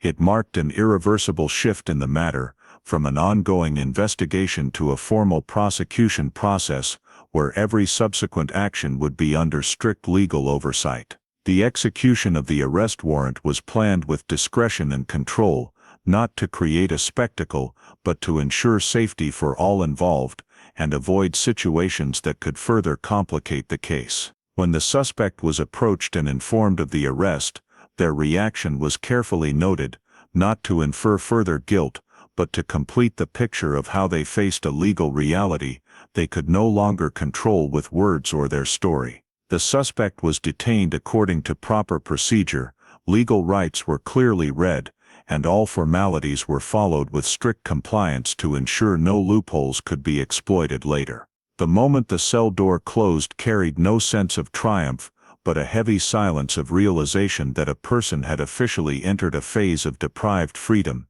and the justice system's responsibility now was to prove that decision was justified. For the investigative team, the arrest was not the end of their effort, but the beginning of a new phase, where the focus shifted from gathering information to protecting the file's integrity against upcoming legal challenges. The case file was transferred to prosecution status, documents were reorganized to meet court requirements, and any further contact with the suspect had to comply with stricter regulations on defense rights and legal process. This shift also brought a change in how the investigators approached the case, as they could no longer flexibly adjust tactics based on investigative instinct, but had to act within established frameworks, where every step could be scrutinized and questioned. The suspect's detention also had a significant psychological impact on witnesses and others involved, as it sent a clear signal that the case had moved beyond suspicion into a phase where criminal responsibility was being concretely addressed. For the key witness, the arrest decision brought both relief that the truth had been heard and new anxieties about safety and consequences, requiring the justice system to consider appropriate protection measures. Within the investigative team, the work atmosphere shifted from analytical tension to preparatory tension, where everyone was aware that from this point, even the smallest error could be magnified in court. The case officially entered the prosecution phase, not with a loud public announcement, but through specific changes in how the file was handled, information shared, and parties interacted. What had been discussed within investigative confines now had to be prepared for presentation to the public and the jury, where the standard of proof was no longer reasonable possibility, but persuasion beyond a reasonable doubt. The arrest decision thus was not merely depriving an individual of freedom,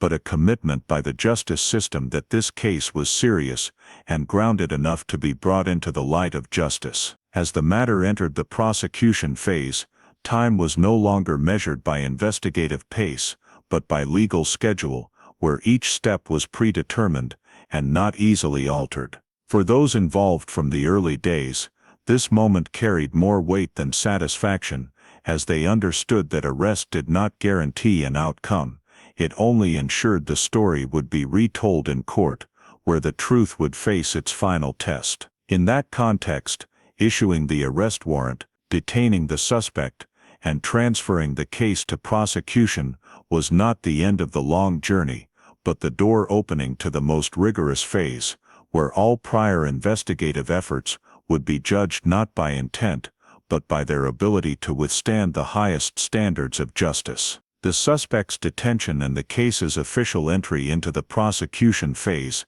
immediately shifted the focus from investigation to preparing for prosecution, where leadership no longer belonged to the investigators, but to the prosecutors, who had to evaluate the entire file with a cold, unforgiving legal eye toward any weakness. The prosecutor received the file not as a completed story, but as a structure needing stress testing at every joint, knowing that every detail persuasive in the investigation room could become fragile under systematic defense rebuttal. The entire file was reread from the beginning, omitting no report, transcript or note, with the goal of determining where each piece of evidence stood in the overall argument, and whether it could defend itself if isolated from context. This evaluation process focused not only on the strongest evidence, but especially on points vulnerable to attack, from the key witness's motive, the time lag between event and testimony, to assumptions used to bridge gaps in the file. The prosecutor questioned everything, even conclusions considered certain during investigation, because their goal was not to confirm the investigation was correct, but to ensure the charges could withstand the court's highest standard of proof. As the evaluation progressed, determining the indictment became the pivotal step, where the prosecutor had to decide not only what the suspect would be charged with but how, to accurately reflect the severity of the conduct and align with what the file could prove. Choosing the indictment was not formalistic, as each choice carried different evidence requirements, presentation strategies, and levels of persuasion needed. The prosecutor carefully weighed between broad charges encompassing all conduct and focusing on core elements most certain to be proven, aware that an overly ambitious indictment could create openings for the defense to exploit.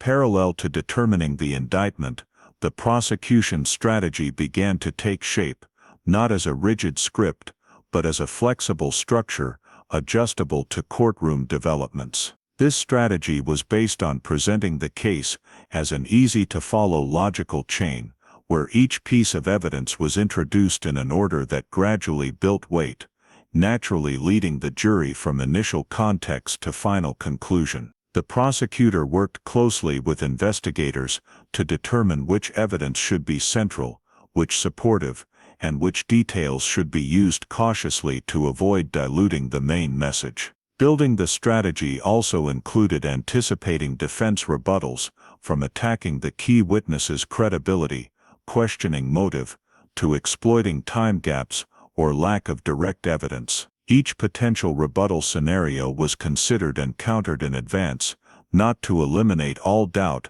but to ensure those doubts could not undermine the overall prosecution structure. In that context, preparing witnesses became a particularly critical task, because no matter how solid the file, how witnesses presented in court could determine how the jury received the truth. The prosecutor worked directly with key witnesses, not to coach scripted responses, but to ensure they understood the process, their rights and obligations, and the psychological challenges of cross-examination. For the key witness, who had carried the truth through years of silence, this preparation was especially sensitive, as the prosecutor had to balance extracting necessary information without recreating pressures that once caused fear. Sessions focused on helping the witness recount their story clearly, consistently, and truthfully while preparing mentally for aggressive questioning of their testimony. The prosecutor also reviewed witness statements to identify points that could be misinterpreted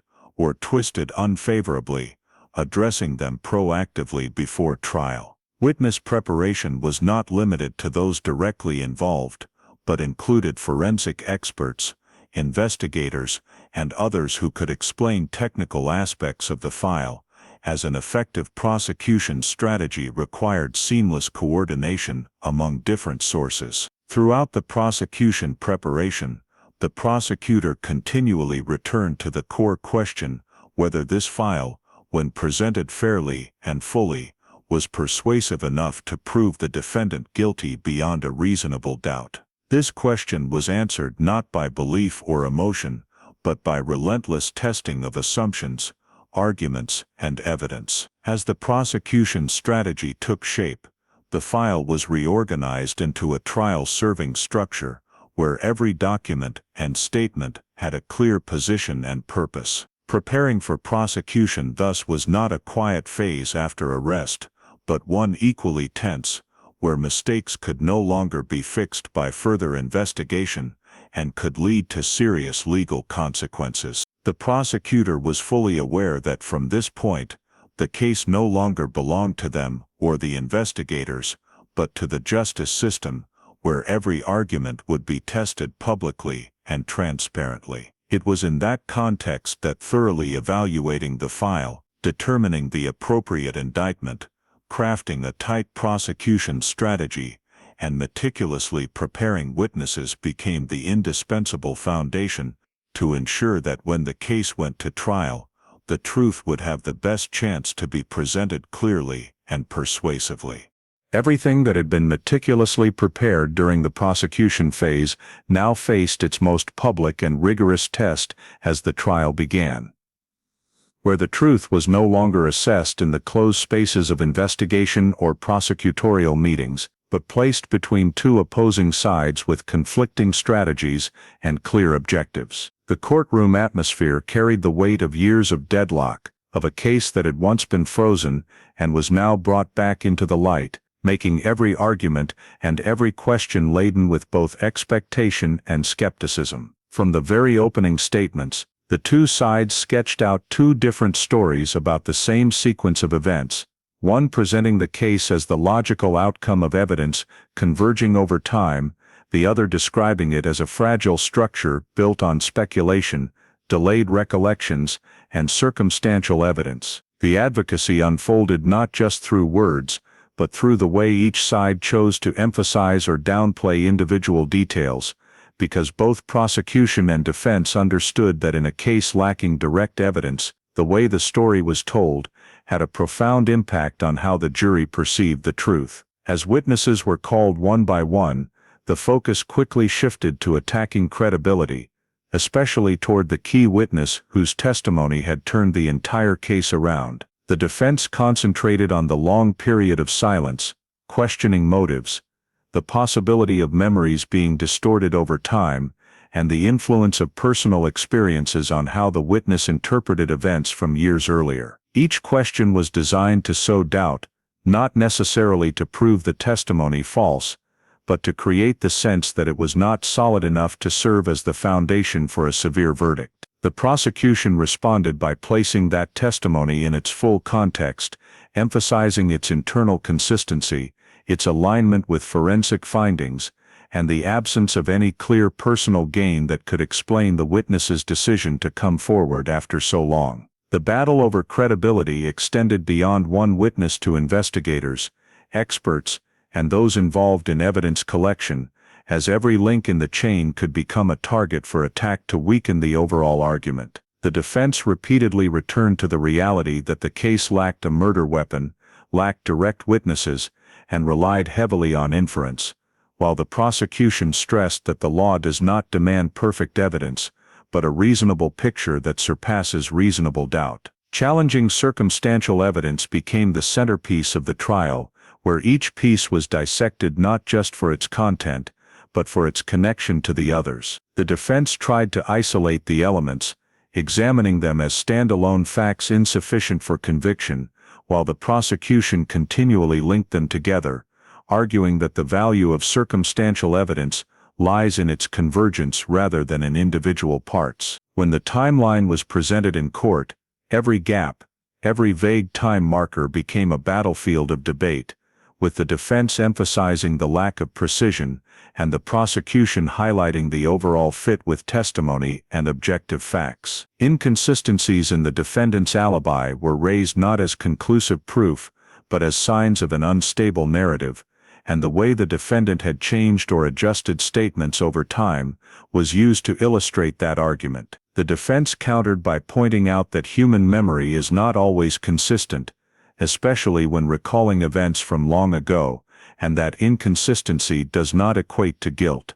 The advocacy thus revolved not around a single detail, but around an intellectual battle over how to interpret the imperfection of evidence, where each side sought to persuade the jury to accept its view as the more reasonable one. As arguments continued, the prosecution gradually built a closed structure in which every piece of evidence, though circumstantial, had a clear place and specific role in explaining the entire course of events. This argument did not avoid weaknesses but acknowledged them, while pointing out that those weaknesses did not shatter the whole, as they did not create any alternative reasonable scenario. The defense, in contrast, focused on opening up alternative possibilities, even if incomplete, to plant in the jury's mind the notion that doubt still existed. The confrontation between these two approaches created a tense rhythm throughout the trial, where every question and every rebuttal could tip the balance of perception. In the closing arguments, the prosecution returned to the logical chain built from the start, reconnecting the pieces that had been presented, from the connection between defendant and victim, knowledge beyond the ordinary about the crime scene, the key testimony, forensic matches, to the unexplained inconsistencies in the alibi. The argument was presented as a closed circle, leaving no gap large enough for an innocent scenario to exist without contradicting the established facts. The defense closed by emphasizing the high standard of proof in the law, urging the jury to remember that reasonable doubt, however small, is enough to prevent a guilty verdict, and that emotion or the desire to close a long drawn-out case cannot substitute for solid evidence. As the trial entered the deliberation phase, the courtroom fell silent, for both sides understood that all arguments had been made, all questions asked, and the decision now rested with those who had to weigh not only the case content, but the moral and legal responsibility that came with their verdict. The trial was thus not just a contest between two sides, but a place where the entire process of investigation, prosecution and preparation was tested before the public, where truth was measured not by personal belief, but by its ability to withstand the most reasonable doubts the law allows. The silence that enveloped after the closing arguments was not emptiness, but the most tense phase of the entire process, when the jury retired to deliberate and all questions raised now had to be weighed in the closed space of civic duty. In the deliberation room, the jurors faced not the emotions of the courtroom, but each piece of evidence presented, each testimony, each rebuttal, and above all the standard of proof beyond reasonable doubt. The discussion began by agreeing on what was no longer disputed, that Emily Carter had been murdered, and that the case could not reasonably be explained by accident or coincidence, before moving to the harder core of determining the defendant's criminal responsibility. Questions surrounding the key witness's credibility, the delay in testimony, and the circumstantial nature of the evidence were dissected thoroughly, not to find isolated weaknesses, but to assess whether, taken together, they formed a reasonable picture. The jurors weighed each piece both ways, isolated for independent value, and connected for overall weight, because they understood that the law allows conviction based on circumstantial evidence if the logical chain is tight and leaves no reasonable innocent scenario. Inconsistencies in the defendant's alibi were discussed as a significant indicator, not because they proved guilt on their own, but because they undermined the alternative narrative the defense had tried to build. The defendant's knowledge beyond the ordinary of the crime scene, reactions to details only an insider would know, and the alignment between witness testimony and forensic conclusions were seen as mutually reinforcing factors, each perhaps insufficient alone,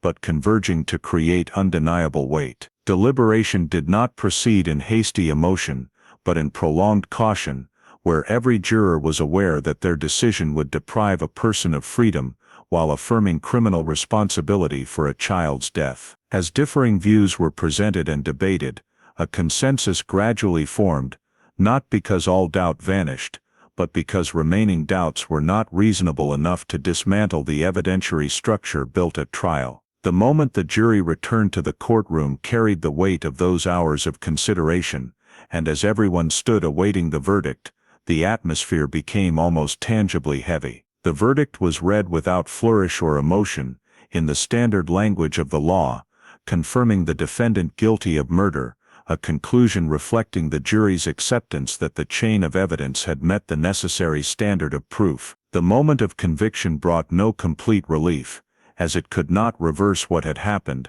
but it closed a long period of uncertainty with a clear answer on responsibility. The trial moved to sentencing with similar solemnity, where the judge weighed the crime's severity, aggravating and mitigating factors, and legal limits. When the life sentence was pronounced, it was not presented as retributive punishment, but as the legal consequence of the established act, a decision to protect society and affirm the value of the life taken. The defendant was informed of the sentence and appeal rights, standard procedures marking the shift from trial to execution phase, where the defendant's personal story entered a new chapter under the justice system's oversight. The life sentence also marked the legal closure of the case at the trial level, as core questions had been answered and responsibility established through fair process. For those who had investigated from the early days, the verdict carried more heaviness than triumph, as it resulted from a long process confronting errors,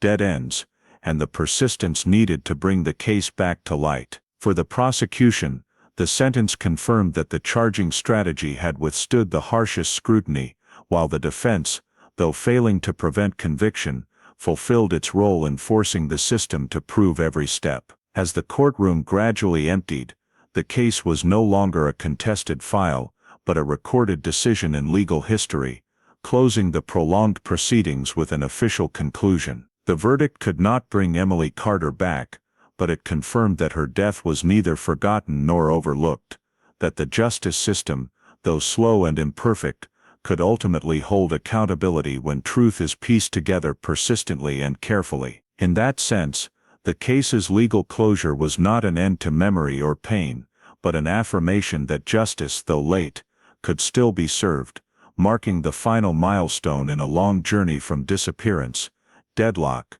reopening, to the court's ultimate verdict. The verdict closed the legal journey, but simultaneously unleashed a wave of repercussions spreading through the local community, where the case had lingered for years as a smoldering crack in collective memory, and was now suddenly named with an official conclusion. News of the sentence spread quickly, not as an isolated event, but as the release of long-suppressed questions, causing each person to receive it in their own way, depending on their position, memories, and connection to the matter. For many, the initial feeling was not relief but shock, as they had to readjust their image of their own community, where a serious crime had existed in silence amid everyday life. The jolt came not just from the crime's severity, but from the fact that it had been concealed for so long, it became part of the local life's backdrop, occasionally mentioned as a sad mystery, but no longer expected to be solved.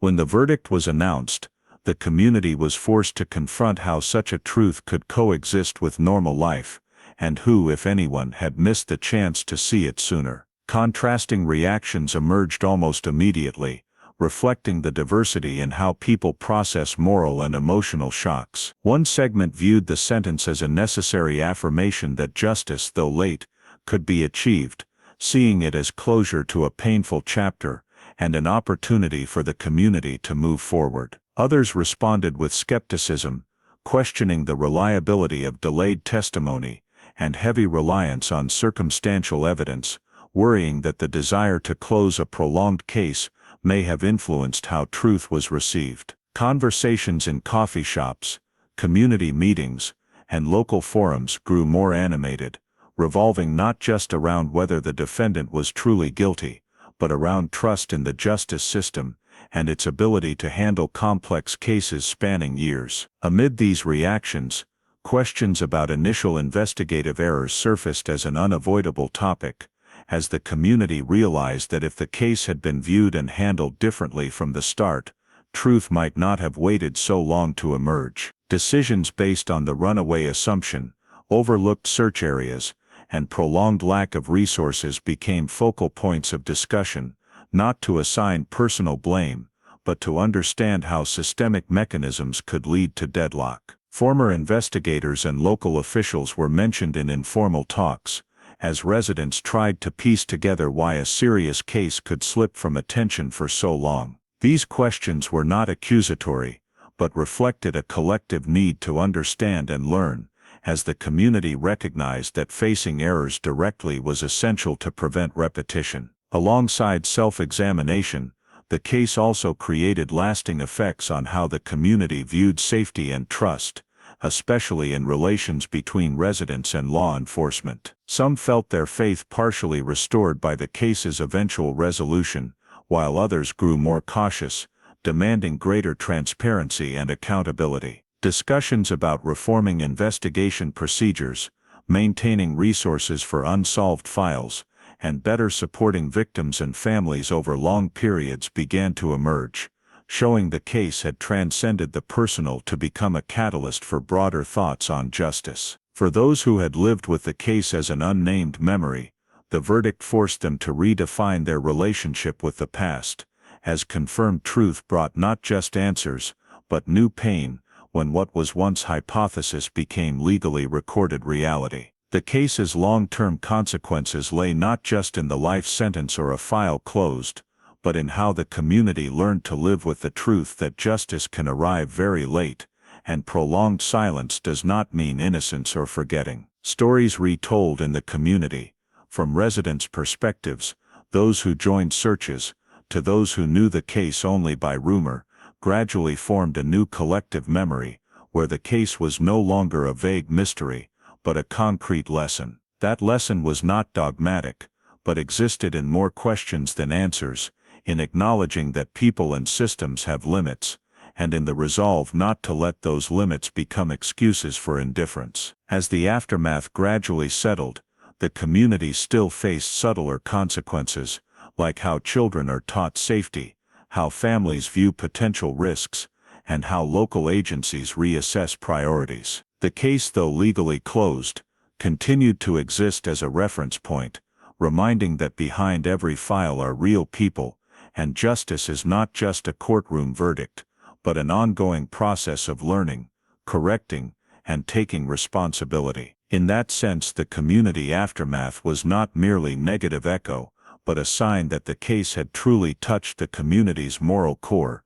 forcing it to look at itself and decide how to move forward with what had been exposed. The community repercussions gradually subsided over time, leaving a quieter space where the case was no longer mentioned with explosive emotion, but reflected upon with heavy contemplation, and in that context, the file was placed back on the desk one last time, to summarize the entire case-solving logic that led to the final verdict. Looking back from the starting point, the chain of events did not appear as a straight path to truth, but as a tangled web of assumptions, dead ends, and scattered information that only gained meaning when connected properly. The case-solving logic relied not on a single breakthrough discovery, but on the gradual convergence of many factors that seemed weak in isolation, from the delayed key witness testimony, knowledge beyond the ordinary about the crime scene, limited but critical forensic matches, to accumulated inconsistencies in the suspect's alibi.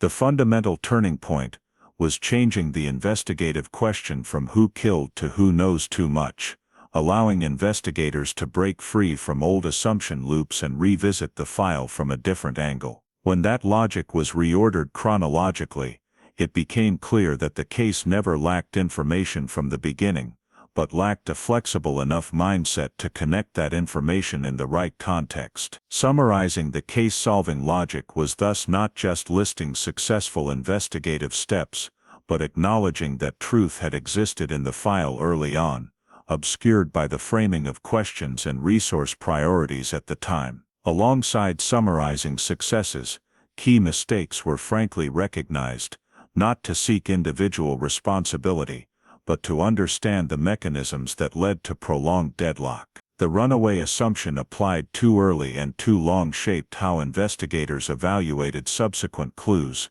causing other possibilities to be downplayed or dismissed without full verification. Misjudging terrain and weather impact, especially in initial searches, created gaps in the search grid that only years later were recognized as decisive. Prolonged lack of resources pushed the case into cold case status, where each passing year not only faded physical traces, but eroded memories and willingness to cooperate. These mistakes taken together did not reflect negligence or indifference, but real systemic limits, where time pressures, resources and experience could lead to decisions reasonable at the moment, but with long-term consequences. Recognizing these key mistakes thus became an essential part of closing the file, as it allowed the case to be understood not just as a story of crime and punishment, but as a lesson in how justice can be delayed when assumptions are not reset in time. From those mistakes,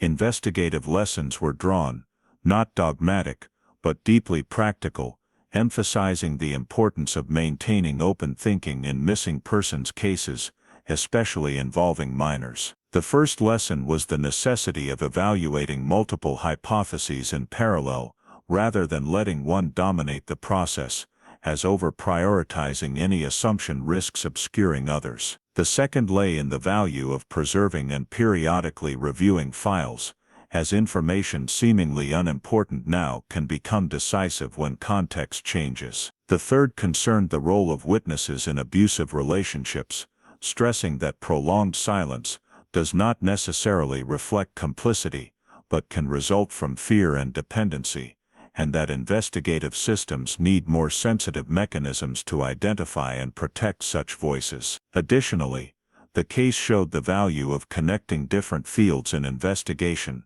from forensic analysis, behavioral psychology, to understanding social context and personal relationships, as justice is rarely found using one tool alone. As these lessons were recorded, the file became more than a sealed archive document. It became a reference for similar future cases, reminding that every investigative decision has lasting impact beyond a single case. The moment the file was officially closed carried no sense of triumph or complete resolution, but acceptance that justice, though legally served, could not reverse losses or fully erase the mental consequences left by the case. Closing the file marked the end of legal and administrative responsibility, but not the end of memory or the lessons it carried. For investigators, signing the closure decision acknowledged that all reasonable paths had been exhausted, and core questions had answers solid enough to stand in law. For the justice system,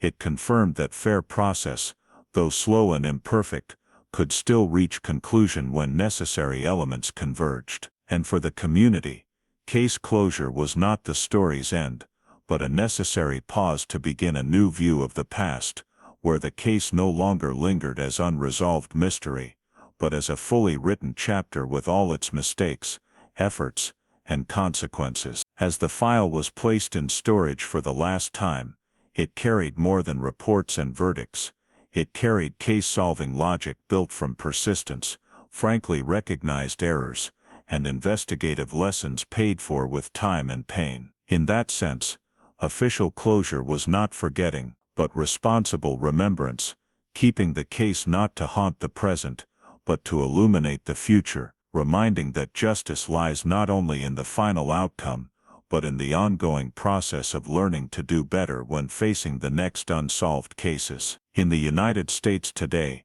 the story of Emily Carter in Palmer, Alaska, reminds us that the peace of a small town is not an absolute shield, and safety must be built through specific habits, rather than just trust. 13-year-old Emily left home as usual, no one thinking it was the last time. That very normal moment teaches families to have clear rules: destination, return time, route, and a backup contact method for lost signal or dead battery. In this case, the initial investigation was derailed by the runaway assumption, search grids missed edges, and Alaska weather erased traces. Practical lessons for communities to support early missing persons reports: provide as much specific information as possible, and persistently repeat last seen details because that's the critical marker. The case was only reopened due to an anonymous call containing crime scene details only an insider would know.